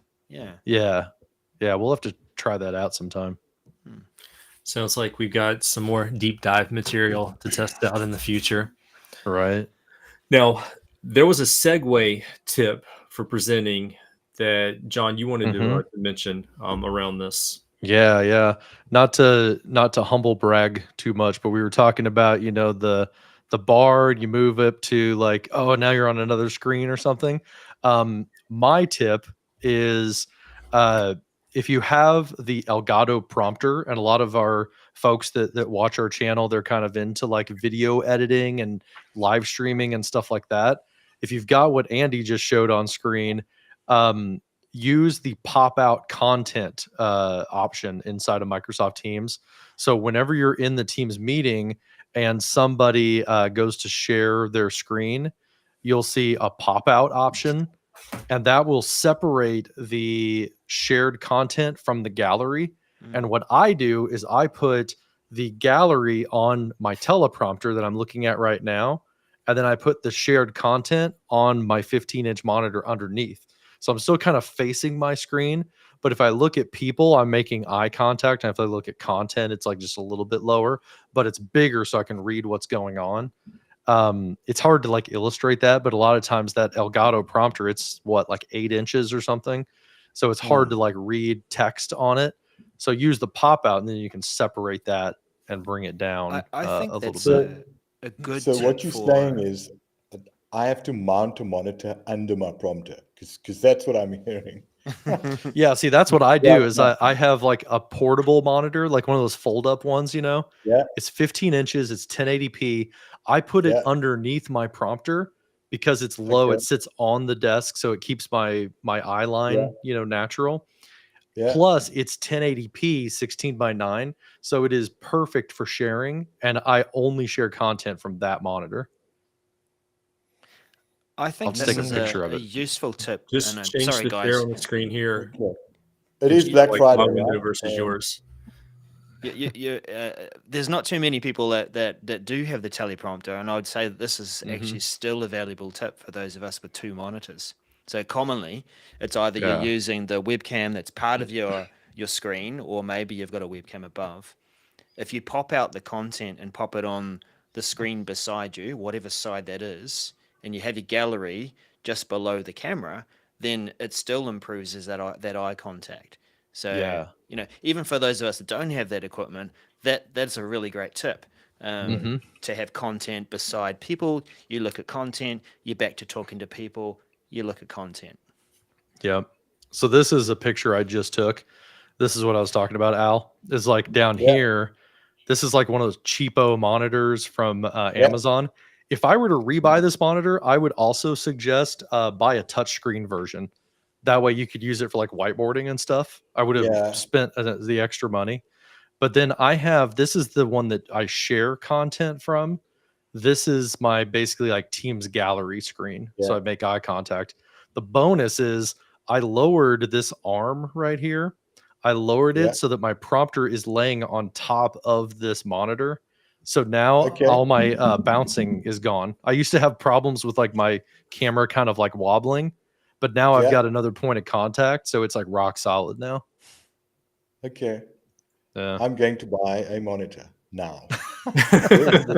Yeah, you just got your prompter like this week, right? I literally got it. I think it was at end of last week. Yeah. But nice. I've been wanting a USB monitor for ages, because it doubles up as a secondary screen when you travel, right? Yeah. The touchscreen ones are double the price, though. They are, yeah. They're more expensive, but yeah, I kind of wish I had gone that route. That way I could like whiteboard a little bit easier. Yeah. But all right, let's continue down the Teams path. I think this one's going to fall right into Daryl's wheelhouse. The next one we have is meeting notes in Microsoft Teams. This was a change that was made a little while ago, and I'm going to let Daryl maybe take over from here, because I'm sure he's got a couple of tips and tricks for us that are going to apply to meeting notes. But I think we can call this the modern meeting notes experience that we now have as part of our Teams meetings. Yeah, look, it's something that you either are using it now because you see the value in it, or you haven't yet discovered this gem. As you're creating a meeting invite in Teams, you might have noticed a meeting notes, I guess, like block or area. Thanks, John, if you go through it. And that I mean, it sits there unassumingly. There it is, add an agenda. Probably should be changed to add meeting notes now, hey. But the idea being that a meeting organizer can click that button. Go ahead, John, if you want to. Or is it John or Andy? It's Andy. Andy's driving. Yeah, I'm driving. Right. So that it creates a Microsoft Loop page, a component. And look, that's a whole other story to talk about it, but just think of it as it's a space for being able to take notes. The great thing is it's attached to this meeting invite. So Andy can drop in, here's the plan for what we're going to cover in a meeting. And then we've also got that space for taking meeting notes a bit later. I also like to add a little section down below the agenda to say, here's some things you can read or look at to prepare for this meeting, just so that people are good for that. Now, this is shared at the moment with just people in your organization. There is a plan to also make this available to external invites or guests that are coming to your meetings. So you're setting that up, you send that out to your people for that meeting, and it's there. They see that in the meeting invite. They also see it in an Outlook, both classic Outlook and new Outlook. And that means that as you are preparing for that meeting, you might add in other agenda meeting things to cover in the meeting, or maybe some other notes of things that you might want to see. So thank you, Andy, for stepping through this in rapid succession. How about that for live and free demos? So Andy, thanks for bringing that up. So we can't show you the agenda right now. Perfect. This might again be because of this global outage. Who knows? But so that's before the meeting, and then during the meeting, Andy was about to step through. There it goes. The good thing about brilliant. Here it is in Outlook. Yeah, exactly. Yeah, fantastic. So it's right there, right? And it's all live. What's that, Al? Is that Loop? It is Loop. Yeah, it's Microsoft Loop. We in the kind of Loop loyalists now accept that various different product groups will now create features that are powered by Loop but don't even mention Loop. Pilot pages, for example. Here's another tip. Andy, can you go in between those and drag that sidebar out a little bit to make it wider? Have you gotten that update yet? No. Oh man, I have that. I have that in mind. It might be because you're in the web. Yeah. In the Teams app now, you can click that and you can make it wider. That's handy. Ilya Buckstein like showed that at Ignite last week. He was like, "Oh, by the way, did you know you could do this?" And you could like click on it and just drag it over. And now you can have it like 50% of the screen. What he meant was, did you know that I've been able to do this for months because I work at Microsoft and it's become Right. muscle memory now. Yeah. So But I just noticed it today in my client, so it must be like right there on the it's edge really of good. everybody getting it. Especially for this. So, Andy's now showing he's joined the meeting. And for those of you who are joining the meeting from the same organization, that panel will pop up as part of the join experience. It's right there. It's a way of saying, hey, people, this is our agenda. This is how we're going to run our meeting. Here's a space for taking notes, and here's a space for follow-up tasks. Yeah. That's really helpful. It's live. It's co-authored. So, much like we can do this with Word documents or PowerPoint, Loop is co-authored experience. So you can go in, check off those items, add those meeting notes, and with that panel stretching feature that you'll see within the Loop, the Teams desktop application, it gets around that. Oh, this is just there's not enough space here for constrained. Notes. Yeah. So like the tip that I want, if anybody ever has a tip to make people use this more, I would be very keen to hear it, because my problem is like nobody uses this, and I'm like I wish people would. I don't know like if anybody's got any killer tips for that, but maybe I just need to be brave and be the one to click the button so everybody sees it and hope that somebody starts typing. First of all, it's about planning ahead for meetings, and that's a muscle memory thing, which some people just don't do anyway. They send the meeting invite out and they don't even add an agenda. Yeah, I know. Whether it be this feature or even in the description. But what you can do, if you are the meeting organizer, if you've forgotten to do this, you can click that notes button and start to add that stuff live during the meeting if you've forgotten already. And if you're a person who didn't organize the meeting, but you want to start using that, you also can click the notes button to encourage the organizer to create this as well. So to clarify, while the meeting is active, any participant in the org, right? In the org. In the org can click the meeting notes. It'll pop up for everybody. If you are, the type of person that wants to start the notes beforehand and you didn't organize it, the organizer is the only one who can start the notes before, right? Correct. Yeah. Okay. Yeah. I think this might have changed a bit recently, a bit like the control around meeting recordings and where they live. I think that now, as a person from the organization who is attending a meeting someone else organized, when you click that notes button, it's more like giving the organizer a nudge to say, hey, can you add these notes? I think it depends on the roles that you have in the meeting. If it's a meeting where you're all presenters, then this will create the notes. If you have a presenter and everyone else is an attendee in your org, then it will nudge the organizer to say, hey, can we add some notes, please? Yeah. So that's manual meeting notes and typing manually. Do you want to talk, Daryl, about the automated note taking? Feature, So like this was announced like at Build, and it was called Team Copilot without an S, and it was very confusing. And it's like everybody forgot it existed like a week after Build, and now it made a recurrence, right? The naming, this is the problem. Like we who get that information a bit early, or we're watching these things, names change from when they're conceived to when they land. And maybe that makes sense. This feature that was shown off at Ignite recently is called Facilitator. This is using Copilot because Copilot can take your notes for you, and it wraps those up at the end of your meeting as AI notes. Of course, Copilot allows you to ask questions while you're in the meeting too. Now, pairing those two features together, the Facilitator feature is actually an app, and it's something that you policy in and allow people to use, and you can turn it on for your meeting. And what we just saw, that same space where we can manually take notes, then Copilot can go in and actually take those AI notes live during the meeting and add them to that meeting space. And yeah, Andy's pointing out there where you can turn that on. You can turn it on in the meeting or before the meeting. And Have any of you guys used this in the wild yet? it's landed for me, Yeah. but I'm holding off because I just managed to get Jeremy Chapman's cooperation to be a demo buddy for me. We're going to do an unboxing video Nice. of this feature, and I'll pop that recording out. But I do That's know how awesome. it works. Yeah. I have two questions.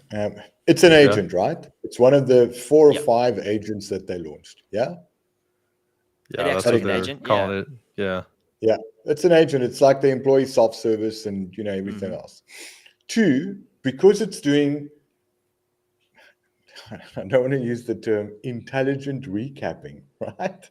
Do you need a Teams premium license so that you can switch it on? It requires a Copilot license and that So you've not a switched on Teams loop. premium license to get intelligent recap of the meeting. Yeah. Well, it's so live it's intelligent it's recap. live. Yeah. Yeah. Whereas the Teams premium version of an intelligent AI notes recap is just, here you go. You get to have it 20 minutes after your meeting, which is a bugbear of mine. Do you guys get that? Like, oh, I want to send that recap off to my client, but I've got to wait for it, and then you forget, and then you come back. So with I Copilot, it's immediate and real time. Yeah. And that's why this feature, Facilitator, will require the Copilot's license for that. Yeah, so I've had it for a while. We've been like testing it in preview and when it was Team Copilot, and then like a week before Ignite, all of a sudden the name changed to Facilitator, and then it started like working that way. But dude, it's like magic. It will like every, I don't know, 10 seconds or so, it like you'll actually see Copilot typing in real time while you're sitting there in the meeting. I've got 2 questions on that, given Yeah. that you're experiencing that, and I'll tease that detail out with Jeremy. But 2 things. Is that distracting? And would you and do people take notes along with the facilitator? Because I've been in meetings and sometimes I've been this person where people take verbose notes and whatever, and you're almost put off by it. Like, I don't want to interrupt this person and add my own thing. Yeah. What I found, so one of the prime examples we did it in was a big workshop. So it was like a 6-hour meeting, and there were people in person, people remote, and we added the Team Copilot to it. The Copilot actually joined the meeting as a participant. So you like saw the Copilot logo as like in the gallery. And then you saw the dot like going along with, and the dot said CP for Copilot. If you like went over it, it said Copilot. And then what I found was that people were going back, and a lot of them, they weren't adding things between the bullets, but what they were doing was they were like clarifying the bullet. I saw that a few times where like it was doing like a summarization and it like got like a name wrong or like a something. So like I would see people tweak that, or I'd see people like add context within the bullet, but I didn't see people like add things underneath the bullet to like add more detail. They kind of just like put it all in that same line that Copilot had slapped in. Yeah. But I didn't find it really distracting so much because nobody mentioned it until I pointed it out on the screen. I was like, hey, everybody, we came back from like a break. And I was like, did you guys notice that it's doing this? And I showed it like going in real time, and they all were impressed. But like nobody had noticed it before we called it out and said, look, check it out. It's doing it. Interesting. So, but yeah, it gave us a ton of notes for a 6-hour meeting. Combine that with your question of how do you get people to use meeting notes that were manual. Perhaps people aren't opening it and aren't seeing it, so then it's not there. I think that's what it was, is like, I think most people didn't have it open. And when they opened it up, it was like, bam, there's like a ton of notes just like already there, ready to go. And then people started like kind of using it and like tweaking what it was saying. But there's one piece of this which I didn't mention in the manual space that I think will play into the facilitator space too. Taking follow-up tasks at the end, that piece in Loop, when you're creating a follow-up task, you can assign it to someone, you give it a description and a date, always give it a date so you can follow up. But it creates a small disconnected plan that's connected to that page. And so that means that you can use it just like you would Planner. Now, this feature is now called Facilitator. To me, taking notes is not facilitating, but perhaps it's a hint to future features of what Facilitator will do. It will actually maybe chase people up on their tasks, or that would be more like a true make sure agent. we're sticking to the agenda, Yeah. So what it was doing in the meetings that we were testing is it will add it to the action items table. But yeah, to your point, it doesn't actually assign it to anybody. It just puts in, like, John said he was going to do such and such. And then it lets me, like, go in and actually assign a date and all that type of stuff. So it just kind of put the plain text, but it did put it in the table at the bottom. Oh, good. Which was helpful. Yeah. But yeah, to your point, I think it would be good if, like, Copilot played a little bit more active role as like you're drifting off topic, let's stick to the agenda, or, I don't know, at the end of the meeting or something, it would like follow up with those people like, hey, this is your action item that you took away. It's due by this date. Maybe start out by saying, do you want to add it to your Microsoft to do? And you could be like, yeah, add it for me or something. Maybe not do it automatically at day one. Yeah, because that's that might an upset exciting feature to see. And talking of Loop, this is one of the key things that introduces people to Loop. Is, well, why Loop? Well, here it is, to be able to take notes together and do that simply and easily without trying to waste time or feel that friction of which notebook, which team, which document. It's just there. It's on. Yeah. Well, let's keep moving forward. We've got a few more Teams features that we need to discuss. They're probably not going to be as exciting as Facilitator and all of the possibilities that it brings to meeting management. One that I am on a personal mission for deals with this one, PowerPoint Live. Again, in the year 2024, going on 2025, we still have people that are not using PowerPoint Live. And I want to see the adoption, at least in my organization, of that continue to go up. And one of the biggest features that PowerPoint Live has is the ability to take control of a shared presentation. And you never have to hear "next slide, please" ever again. My goal is to eliminate that term from our vocabulary when it comes to shared presentations. And I know that's a huge lift, but PowerPoint Live, I just wanted to mention that we have the ability to seamlessly pass off the control of the shared presentation amongst presenters, co-organizers, and organizers. And we never have to hear "next slide, please" ever again.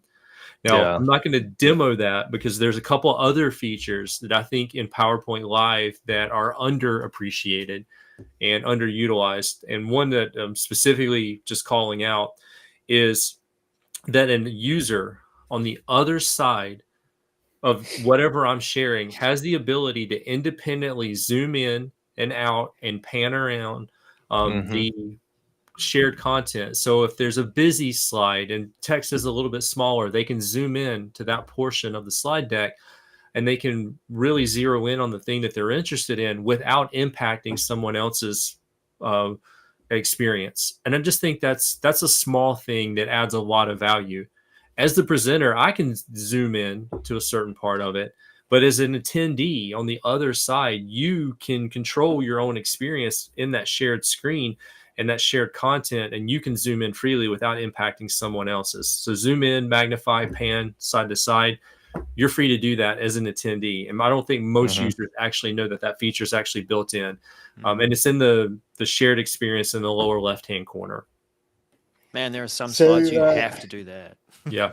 Andy, I've had mixed experiences with PowerPoint Live. One, sometimes it doesn't want to render the font that I'm using in my slide. or it kind of moves the background image left, and then there's a right bar on the side for no apparent reason. So I've been, and then animations don't play the way it would normally do, and the presenter view is not the way I like to, drive things in really? the engagement. So I struggle with those things. I think it's an amazing tool. Mm-hmm. I would want to lock navigating, when you go into PowerPoint Live, everyone can navigate and go look at slides. Yeah. And yes, it's a great feature for people. And I use it when we sit on these PGI calls and you're not interested in what they are about. You're trying to run ahead and look at run ahead. And then, that sync to presenter is great. But I do think you might lose the audience when you give them too many things to click on. And my biggest that last bullet point, you can turn off the attendees' ability to scroll. That's the private view, the private eye. I turn it off. I wish that I know were a lot of people turn off pre-sharing option. Like you could turn that on before you share. Like as you're uploading, I wish you could like toggle that kind of like a meeting option. Like or like a Teams option. If like at a user level, I always want it to not allow private. If I could just set that for me, and then every time I shared PowerPoint, it was just turned off by default. That would be, I think a lot of users would like that. Yeah. I'm with both of you. Like I'm with Andy that I wish people would use PowerPoint Live more often, but I'm also with Al in that what I have found is that I've been on some calls where PowerPoint Live doesn't work, or has something weird with it. Like, and they got to like stop and reshare or something like that. Yeah. And the challenge that I have is that person swears off PowerPoint Live for like the rest of their life. That's like, they're like an owl where like, I've like championed and like cheerleaded for PowerPoint Live and how amazing it is. And then I have like an executive like try it, I finally get them to do it. And then like one person says they can't see the slides and that exec is like, never again. It's such a challenge for me because it's like, it's on such a razor thin edge between like, people will not accept if it messes up at all, but it gives you so much value that I really like beg people to overlook it, and like, please, give it a try because it's so much better for the audience. I personally like it because the annotations I find are way better. I just have like an easier time. Skipping ahead, if you want to skip a couple of slides as a presenter, so you want to skip 3 slides because you can literally just do it. You don't have to scroll over, grab the slide. One that we all do a lot is switching between a PowerPoint Live and then a shared desktop to demo something. And there's that ability to click resume and go back to the slide that you're at. I love that. I think it's got better over time because what swore me off PowerPoint Live for a little while was it felt like I was uploading the slide deck all over again each time I tried to resume back into the slide deck. You see it spinning for a while. It was just sitting there like it was trying to load the whole deck, and sadly, I've got to be careful how I phrase this. My slides were large. The slide collection of slides. You hear it. Were large, so it might take a little while to load. My decks are usually 100 megs. They start at 100 megs. Big decks, man. To one of Al's points from just a minute ago, and this is an area of opportunity, I think, with PowerPoint Live, better animations between slides or in slide animations, transitions animations. It doesn't fully support everything that PowerPoint can do. And, sometimes like as a PowerPoint creator, we like to flex a little bit and, show off a little and do some extra. So that doesn't necessarily get captured. And the other thing is video. If you play a video and you're doing a Teams meeting recording and the video is in the PowerPoint Live, the video is not captured. So the tip there is once you get the meeting recording, quickly drop the video and the recording into Clipchamp, insert, publish, and you're done. But it's an extra step.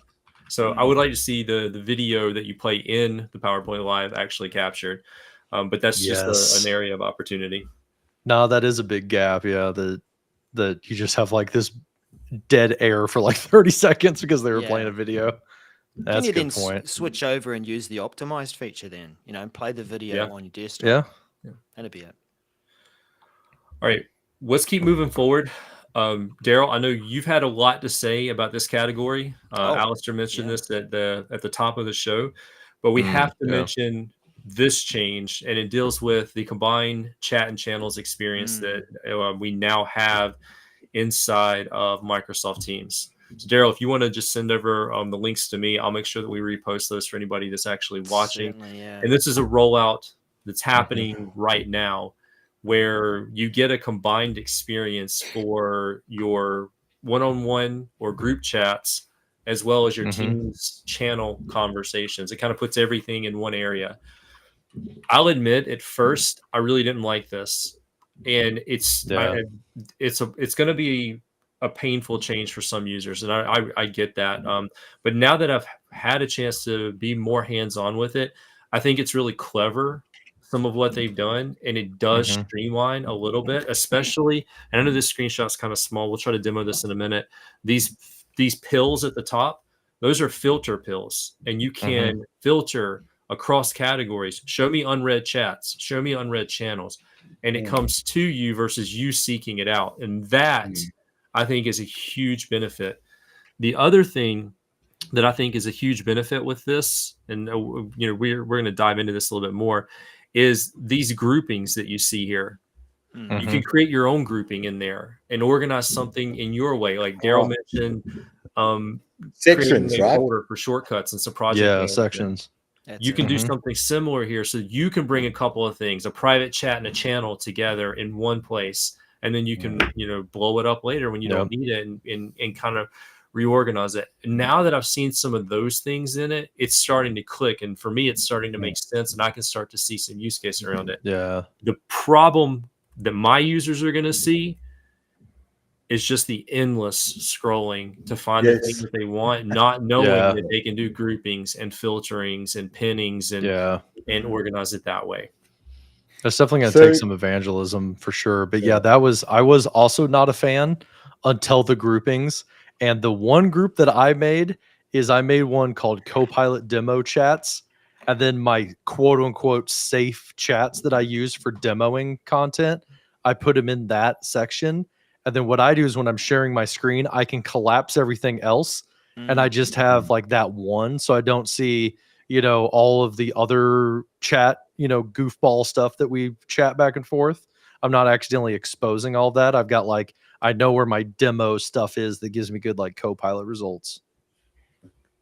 Yeah. That's killer. I love that. Look, what we've actually had to do for two customers is we built an adaptive card extension that lives inside of the Viva dashboard, right? Yeah.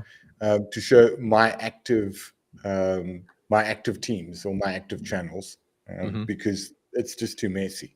So up until they get it right, they being Microsoft, on how to display this digital dashboard. This just makes it more confusing because that scroll wheel is forever going to go up and down all the time. I find that I never browse my teams anymore because they're down below the fold basically. So the only time I ever see something in a team channel anymore is when I click the unread and I just want to get to inbox 0 basically. That's the only time I ever go to teams anymore. I mean, I can sum it up for this. It is the most impactful change in Teams apart from going to 2.0. You got to agree with that.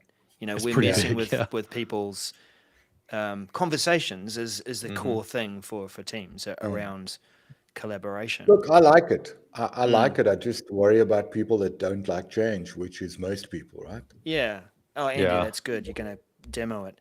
I'm not sure if I actually have it in this tenant yet. Maybe I could quickly just bring it up in something. Let me just switch over, and if you want me to share my screen. If you have it and you want to bring it up, that'd be great. Yeah, let's find it. Look, it is jarring, and the second thing I say, it is actually optional. Right, it is something you don't. It's not like Microsoft is forcing everyone to use this combined view. Yeah. Sadly, the experience of the bubble when it appears in your tenant does favor and guide you, almost manipulate you through with a solid colored button that says, yeah, let's try it. And then Yeah, people let's turn it go. on and they're like, whoa, okay, no, this is too much. How do I turn it off? And they don't pay attention to Yes. the other bubbles that tell you Yep. how. So that's why I share that. How do we turn this off? But before you do, here's a couple of things you might want to look at. How do I Yeah. share my screen in this? Let me just, I've got permission to do so. There it is. Yeah, hopefully they'll just swap. Yep. And then window. Think that'll do it. Yeah, show on screen. There you go. Oh, no, that's right. I am going to risk it all and change over to, there we go. It wasn't there live for that particular user. Yeah. Let's just jump into a demo. Right. Oh, AI notes as well. Okay. The combined view, right? So first of all, do we all think of it as a chat? You know, do we think of Teams conversations as a chat? Now everything's a chat. So that's one thing that throws people together. What I want to point out is before you go panic, I want to change this back and go into, customize view and separate things back again. Take a look at this. People want to go back to chats and teams. What's going to make that list more manageable for scrolling up and down and still get that separate experience is, oh, look, here's chats. Yeah. And oh, look, here's channels. Mm-hmm. Oh, hey, this is not so bad. Yeah, so it is. Yeah, I panicked when I saw this and thought, oh my goodness, no one's going to use that. I think it's going to be an upstream battle. Yeah, it for a lot is. of organizations. And I'm it is using that impactful. channels only view as well, so that also might be changes things a bit. Now we're back into that more familiar look and feel. It is overwhelming. Familiar, right? But it's still different from teams and channels, right? But when you see the filters and when you think, okay, I want to go to one place to catch up with stuff, then check this out, unread. Oh, okay. Here's something that, okay, what do people do often that are really just getting used to Teams? They create a message, they're an important person, but they don't mention the team, the channel, nobody. And then they wonder why no one takes action on this thing that they posted in Teams. This unread filter is actually going to bring those things up so that, I go through here now and, oh, look, here's that thing that didn't mention the team, but I'm going to take action on it because I can actually see it now. Dude, I would go weeks with like having unread things in my Teams area. Yeah. But now that I'm having combined and I use the unread pill, I actually will clear that list because I'm like an inbox zero type of guy with email. Yep. So and you can I do actually like I see those things more often, but I never scroll down to see them. Yeah. But yeah, the unread thing, it almost gamifies it to me. Where I'm like, I gotta get empty, or I can't like log off for the day. and like when you do read a message in Teams and Outlook, and it automatically changes the email to Outlook or whatever, it disappears from that unread view. So you can actually work your way and properly do that. This section thing, part of the transition too, is that when you click and say, yes, I'd like to try this, thanks, your favorites is a section. So you'll still have everything that you've pinned there, your chats, your channels and whatever. I've just renamed mine to In Focus so that I can just turn that on and off. I can say, well, okay, after today, I don't need this anymore. I'm going to remove your that from my windshield, section. right? Like what's in my windshield? Yeah, and I brought everything to do with Project Radia together at the top. Like I think that tip you were talking about. If you wanted to quickly demo something, but you didn't want to expose things like I did, stupid me, collapse the sections, expand my demo section. It's all, about going through that. The other one, I guess while we're here, and I don't want to take too much time on this, but the mentions is, if people are mentioning you in a conversation, clearly that's something you should pay attention to over and above everything. It could be a task, it could be something important, it might be someone slagging you off, so you've got to go in there and defend yourself. Wow, reality. The mentions view is a more focused way of looking at it. So it's not necessarily organizing things over here in the navigation panel. It now has this list of things where it's like a feed. Absolutely. You know? Yep. And yeah, like what you just did, it opens it up in another pane, Yep. and it's using more of that wide screen, which I hear people gripe about all the time, that like there's wasted space. This is an example of Microsoft not wasting space, you know, because like they're using that right hand side. Yeah, and I would hope Yep. that tip that Ilya gave us, and I think this is only in the meetings, but I'd want to be able to drag that out a bit to Yeah, get move a that bit more around. space. We can go in and Yeah. further filter that as well. So you can prioritize your mentions first, go through all the various places you've been mentioned, respond, chat, whatever else, and then get back on to your other Yeah. content. As you're demoing this, I can't help but think of the age-old conversation that we've had in the SharePoint world and is starting to roll into other apps and services, and it's folders versus metadata, folders versus tagging.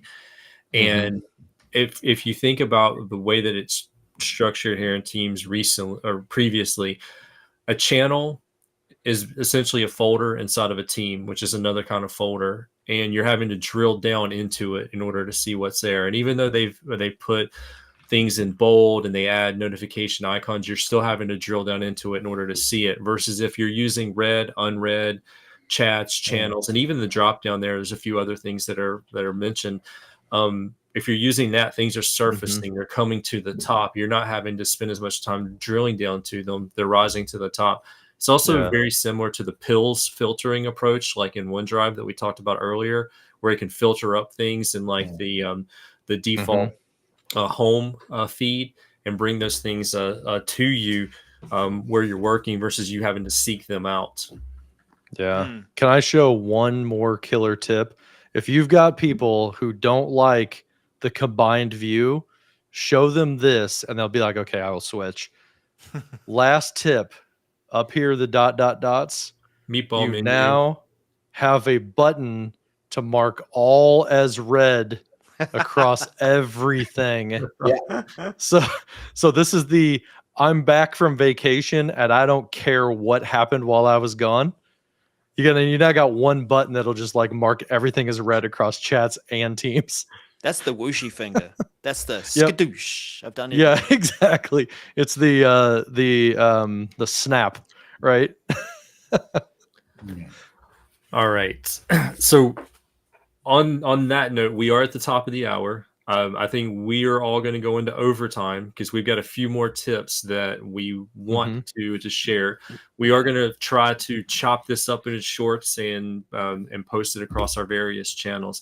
But let's segue now into Copilot. And John, are you still driving? Yeah, I've got my screen up right now. So I think the first tip that was there that you wanted to talk about was around biz chat. So let's talk a little bit about Copilot, and we're not going to overwhelm everybody with Copilot, but we got a few things we want to mention. This was a theme at Ignite. Was I had a lot of people coming up and saying like, how do I like not forget that Copilot exists? Because like it's a new muscle that you're exercising, and people. I have this with I don't want to say her name, Siri. No, she woke up. See, this is the problem I have over here. Great. This is the problem I have with that S word on my iPhone is that it is so integrated that I forget that it's there and I don't use it sometimes, or I don't use it a lot of the times. And Copilot is almost that way where it's so integrated. So the 3 tips that I've done to use Copilot more, and like, I don't know if you guys have had the same thing. Like I find myself, I'm back to like just Googling everything instead of like having a conversation with Copilot or with ChatGPT or whatever. So what I do is at the beginning of the day, one trick is I'll go into Teams and I'll right click on Copilot and open it in a new window. So I've got a Copilot dedicated window sitting over there. Another thing my friend Amy Dolzine does that I started is she saved the copilot.microsoft.com website as a progressive web app. So she installed it on her computer. And I've done that now. So I have a Copilot icon in my dock in my Mac, and then that's a dedicated Copilot window. The other one is on mobile. under Outlook Mobile, I wish I could share my screen on here. Inside of Outlook, you can actually, you know what? I can share my screen. Just a second. I forgot. I've got companion. Yeah, I've got the cool new Mac OS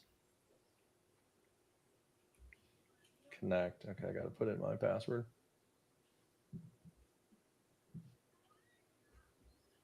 Is it going to come up?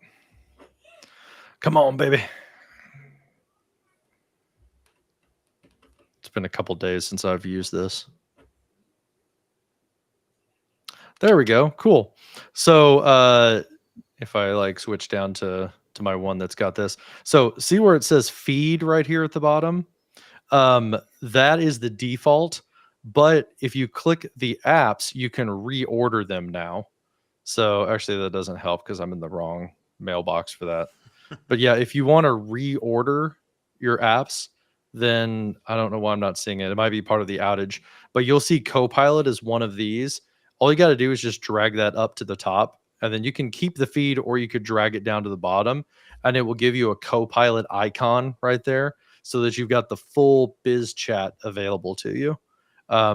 I had it this morning there and I lost it. So it must be because of the issues that are going on. But that's another, tip and trick that I have is pin it in Outlook Mobile, because the Copilot mobile app doesn't support Intune yet for conditional access. So you can get to it in Outlook and in Teams, but you got to like pin it as an app to make it easily accessible. And the other one is you can add it as a app in your Teams sidebar as well, because it's a Teams application. You can right click and pin it to the sidebar. Admins can also force this with an app policy. So what we've done in my organization is we have pinned Copilot to the top for people. We do allow them to like rearrange and remove it, but we put it there as like an app policy and then let them decide if they want to keep it.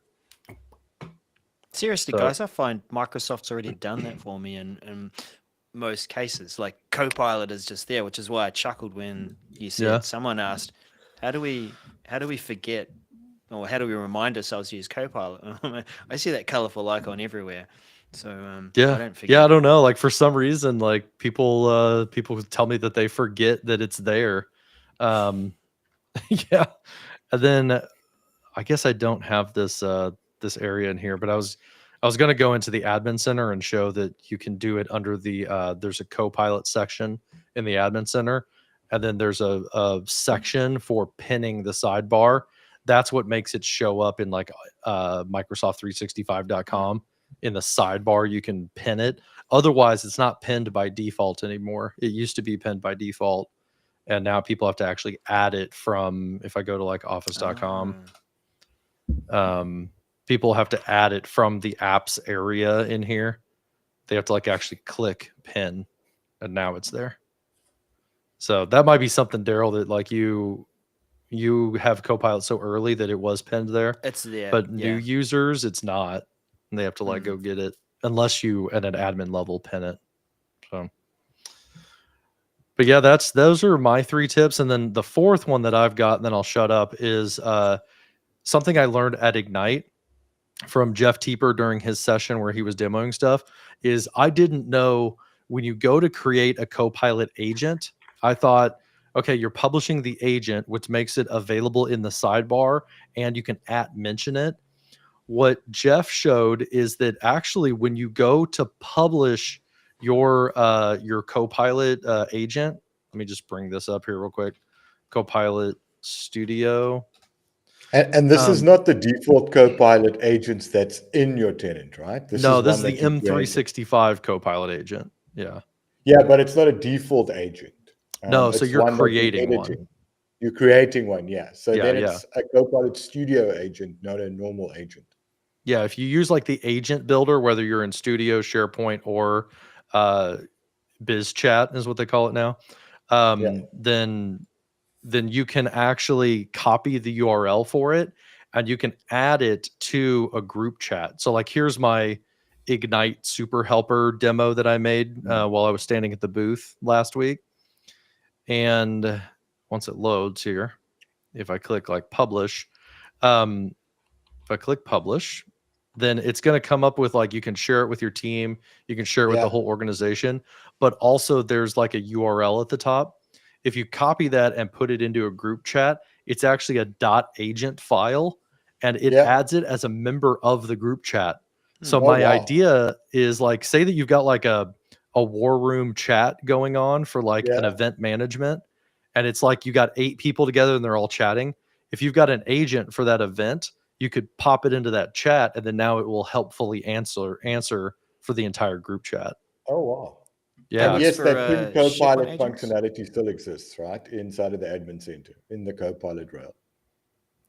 Yeah, you still have like the full Copilot biz chat. This is just taking the single agent that you've trained on specific information, and it adds it to a group chat of humans. That works for SharePoint agents too, doesn't it? Yes, yeah. No matter if you're doing SharePoint or Biz Chat or Copilot Studio, that thing that gets created, you can grab the URL and you can go share it in a group chat. Or if you publish it to the store at M365, people can install it, have it on their sidebar, and they can mention it from a Copilot chat. It's the little @ sign at the bottom of Copilot.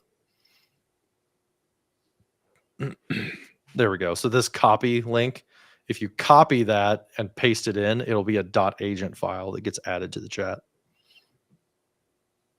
So that was my fourth one that it kind of blew my mind in Chicago this week. And then Andy, you mentioned the split screen in Edge. That's a helpful one though for organizations who have banned this sidebar. If you don't allow the sidebar in your organization, you can still open up a sidebar here and do copilot.microsoft.com, and then you can get a side-by-side view.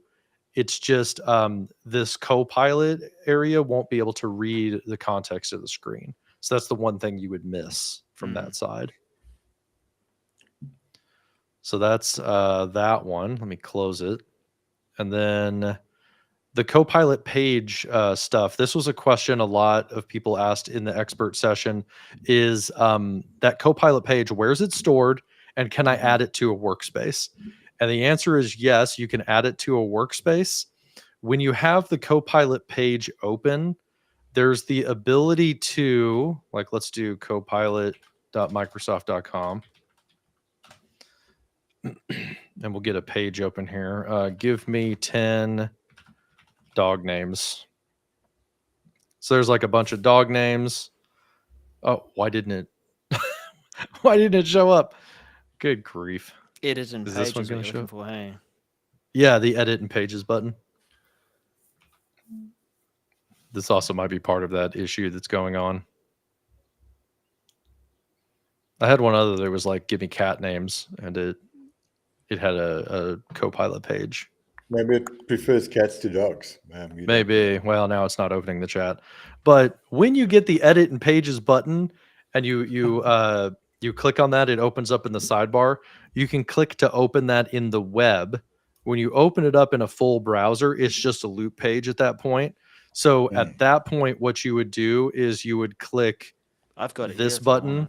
It would be like a little page with a plus sign. You click on that and you can select another workspace and move it over to, okay, Daryl's got it. Yeah. So this is I was asking Copilot about how to use KQL code for those who are in tech, and I'm definitely not, but I wanted to narrow down my... Which KQL, Daryl? I don't know. It's this KQ Keyword query or custom query? Which one? Yeah. You see, you know. But I had to ask about it to find out what query to narrow down my search. This is the edit page and pages button. So that will open up a side panel, which creates a loop page in the background. So the first question, Daryl, is where does that create it? Okay. Yeah, to answer that question, John. Great question, John, and great thanks for your feedback. It is a new workspace in SharePoint Embed, where it is your personal workspace, and that will be a page in the workspace and allay to share it with other people in your organization. Mm. So it's something that the Loop team are transitioning to, that a number of our personal Loop experiences were being saved to OneDrive, that now looking to shift them into a personal workspace in SharePoint Embed. So that's where the file lives for that. And then it's titled roughly, very roughly, based on the first few words of your query, which I don't think is very cool. They should probably, copy that and pop it onto the page. But that's your results. And if you do any follow-up queries, like, so there was that one there about, I don't know, narrow down filter to libraries, and then you could also push the response back over here into that page as well once it gets done. Edit that in Pages as well. Yeah, so it slaps it in below where the other one was. Yeah. So I mean, I won't be able to show my demo users experience of this, but I could copy that page link, drop that into a chat with Laura, not unread, and then share that, and that should have turned into a Loop component. But it would bring her into that experience, so that I can share, and we can work together on that page to enrich that content. Yeah. Now, and if you're in a browser and you open up and you paste that page link in, you can add it to a different workspace if you want. If you're like, oh, I don't want this to be in my personal workspace, I want to add it to my team space, whatever project we're working on. Yeah. So he's going to go to the page, and it actually is the same button as that button he just clicked is also where you'll add it to the workspace.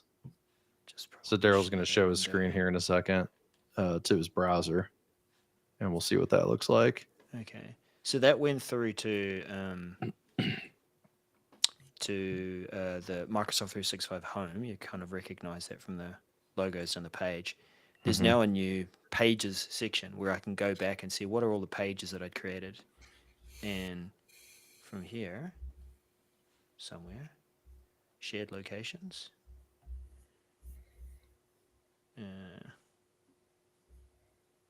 Here it is in the Loop app. And I can add that to a workspace like the one that we've got now. Yeah, and then over on my screen, I saw it just pop up. Yeah, on so our it's now Loop at the top workspace. here. Looking closely, that page still lives in my personal workspace. It's just linked to this workspace shared with you all. Interesting. Yeah. Okay, so it didn't physically move the container it was in. It just it sent a pointer or a reference over. That's right. And then it looks like it didn't inherit the permissions of the workspace. It still is shared just with you and Laura because you shared it with Laura. Yeah. So whenever I opened it up, it says, make sure you're logged in. Like it didn't load. Right. So what I'll do is I'll duplicate that page, and this is just another Loop tip. That even if it's a linked page, now it is a duplicated page, which is shared with everyone. Yep. Yeah. So I can actually just disconnect this now. Cool. Interesting. Okay. But now cool. So a little bit of dancing, but but we got there. So that's helpful if you want to like organize it into like, oh, this is my like knowledge repository is this workspace. You can associate it over there. And you can duplicate it if you want to actually live in the workspace. Yeah. We went through a lot of things quickly there, but the flow for that is that if you are in Copilot and you've created a Copilot page, you can find all your pages. Let me just see if I can do this quickly again as a recap. That new M365 cloud.microsoft. There's all your pages if you want to go back on them. That's nice because I haven't seen that yet. It took a little while to roll out consistently. It was on again and off again. Hopefully it's turning up now for everyone. It's in our brand new 365 deep dive tenant, John. Okay, good. We finally set up our proper tenant for our environment. So moving forward, we're going to have 365deepdive.com tenant instead of collab more, just like limping along. Cool. So awesome, man. That's it. I mean, there's more, but of course we've got more to share. There's always more. Yeah. So that leads into Loop itself, right? So we talked about Copilot. Into like one of the new things is Copilot pages, but Loop in general, we're always kind of cheerleading for Loop and encouraging people to use it. I will say, dude, at Ignite, there was a lot of buzz about Loop. People were like, big fanboy and fangirls for Loop. They were all trying to get the Loop pins and stuff. So it feels like it's really getting traction, but again, kind of like what may be remedial to some people who have lived the Loop life for a while. A couple of tips that I have specifically, if I put my screen back up here. A couple of tips that I have is emojis. People like, it's kind of bland to have just text like we've got right here. So I encourage people to use emojis to kind of break up the page and make it more visual. And my trick to that is not to use like, the Windows E or whatever to do like the emoji keyboard. What I do is you want to do the slash and then you want to actually use the emoji picker as a block, and you get like the little animated, like the Microsoft Fluent style. Yeah, fluent. That's the word I was looking for. You get the fluent emojis that look the same for everybody instead of just like the operating system type of emojis that can be different between platforms. So I use emojis a lot to kind of break up the area. The other thing I have is boosts. So it's a little bit hidden, but I wonder if it's going to not let me do it. Oh, there we go. But if you want to comment on something, or you can react to something and like add 100 points to it, but something that's kind of fun is if you boost that block. So you can say like, hey, check this out. This is important. And you want to boost it. Then what happens is, you get that whole overlay animation whenever somebody opens up the page the first time. Oh, that's it will actually, isn't that crazy? So if you really want to highlight something, you can use what's called a boost. And those were all over the sizzle reels back in the day, but they never showed like how to get to it. It's under the comment section. Yeah, that's like a UFO landing on your page, right? That's what it looks like. It is. It's pretty intense, but you can do like confetti. You can do hearts, like shoot out of the block. Highlights. Yeah. Or you can do the flashlight. Man, who tomorrow feature, right? when I'm doing Who Teams meeting notes.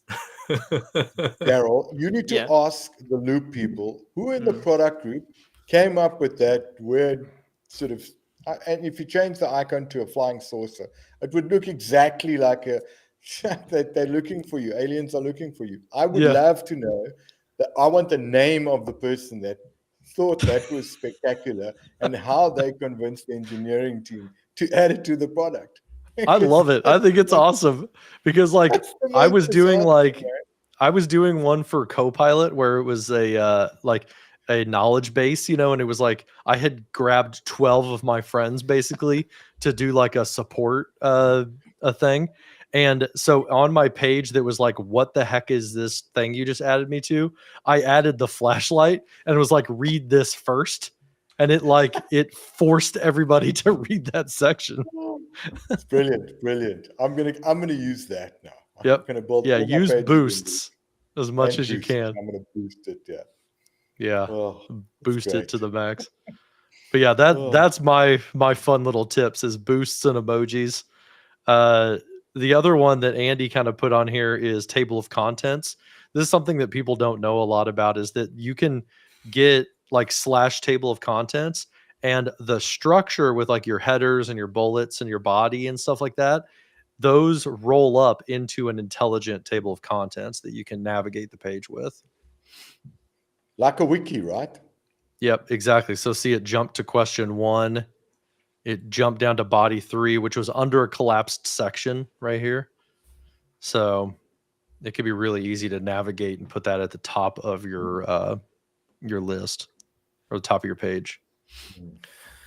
It takes some getting used to. I know when we first, some of our teammates were first introduced to the table of contents, they immediately thought across pages. So we're going to create a table of contents in this loop workspace across pages, but it works within a page.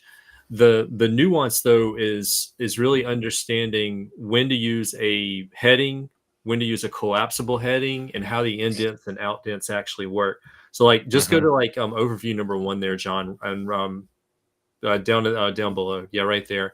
And then just right click on it. You see, like you can change the headings in line, but if you go to the ... off to the right, or if you go down to the bottom, you got your headings and list option. You get more control. So there's headings and there's collapsible headings. And through the indent and outdent, you can control what's going to be expanded or what's going to be collapsed in there. But with the table of contents, every time you add a heading or H1, H2, H3, or collapsible, it automatically updates the table of contents there. It does the indenting for you. And then you can use this for a lot of different scenarios. My first use case is a FAQ. Here's the question, expand it if you want to see the answer. And you get that nice table of contents up at the top of the page. You create a really robust knowledge repository. The secondary benefit of that is Copilot being able to reference that that knowledge base and pull back some of those loop nuggets that you've got buried away in there.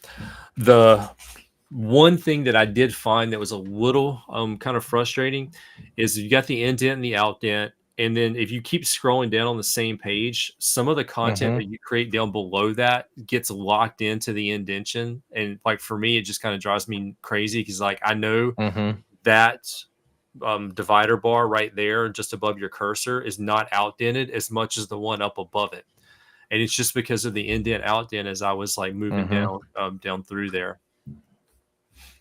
Yeah, that part's a bit frustrating navigating that. Doesn't quite work the way that you would intuit.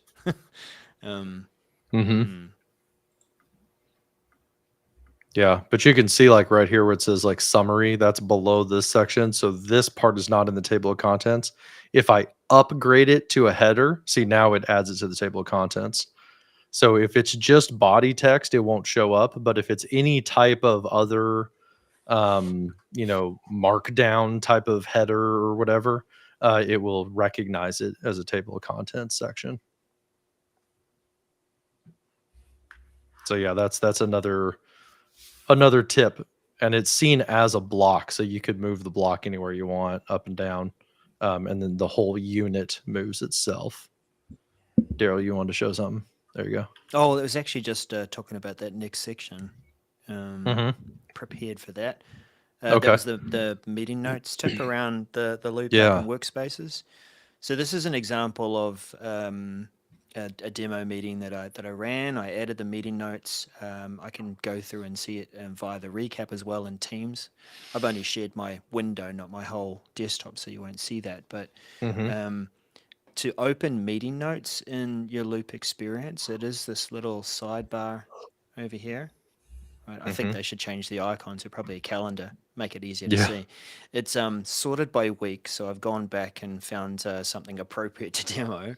But this is your meeting notes that I'd added to the meeting earlier, and I can choose to add that to a workspace here as well. So again, it is going to go through that step we saw earlier where I can choose to add it to a chosen workspace, open that up. Here it is. It is a linked page, but that page needs to be shared and available for people. So yeah, handy to do that and to bring those meeting notes into a space. Like I could create a little sub page here in a meeting notes, and then drag that in as a sub item, so you can keep all the meeting notes together. As a way of, getting crazy. That's really handy. and add those emojis like as page Oh yeah. labels basically, and it makes it easier to see in that side navigation. Yep. Yep. Yeah, Cool. that's nice. That's all I got. I mean, Nice. there's more, but that's all I got for today. Well, that covers a lot of ground. I have a meeting in 1 minute, so I think we might need to wrap it up because I forgot about that meeting coming up half an hour later. But any last words of wisdom you guys have? Just that we as a On community things? have to keep sharing our tips like this, because that's Yeah. what gives it context. We can come across some pretty crazy, amazing, cool things. And you know, when it's passed on by somebody who can tell a story around why to use it, that's what gives it value. Yeah, exactly. I learned a lot of, little tricks from you guys that I'll start adding to my world, and I think in the spirit of US Thanksgiving, I felt like we feasted on Oh, nice. just tips and tricks, and I think it was a nice chill, laid back, just chatting about cool stuff that we do to either maybe work around a shortcoming or something that we found that just like makes our life easier. So I really appreciate you guys being on to share that with us. And we are definitely going to share your socials and make sure everybody gets a link to your channels and your social media presence and the shows that you do. So we'll do that through LinkedIn and through YouTube, and we'll make sure that everybody is able to connect with you all. But like John said, thank you guys so much for being here. It's been a great discussion. I know I learned a few things that I'm ready to go and geek out on that I wasn't aware before. And we left a few things on the list. There's a few things we haven't covered yet, so we're gonna have to circle back to that content here in the near future. I think we also got a couple ideas of some things that we're going to be able to deep dive on here coming up. So that's really exciting. But we don't want to keep John. Cool. Make sure he gets to his meeting on time. All right, guys. But for everybody that tuned in, thank you so much. We hope you enjoyed the show. If you're new here, I guess I'm supposed to tell you to like and subscribe. We're going to try and chop this up into some shorter segments and put those on our various channels. But with that, enjoy the holiday season. Thank you so much. And we will see you all in the next one. Thanks, everybody. Cheers, Bye, everyone. guys. Thanks. Bye.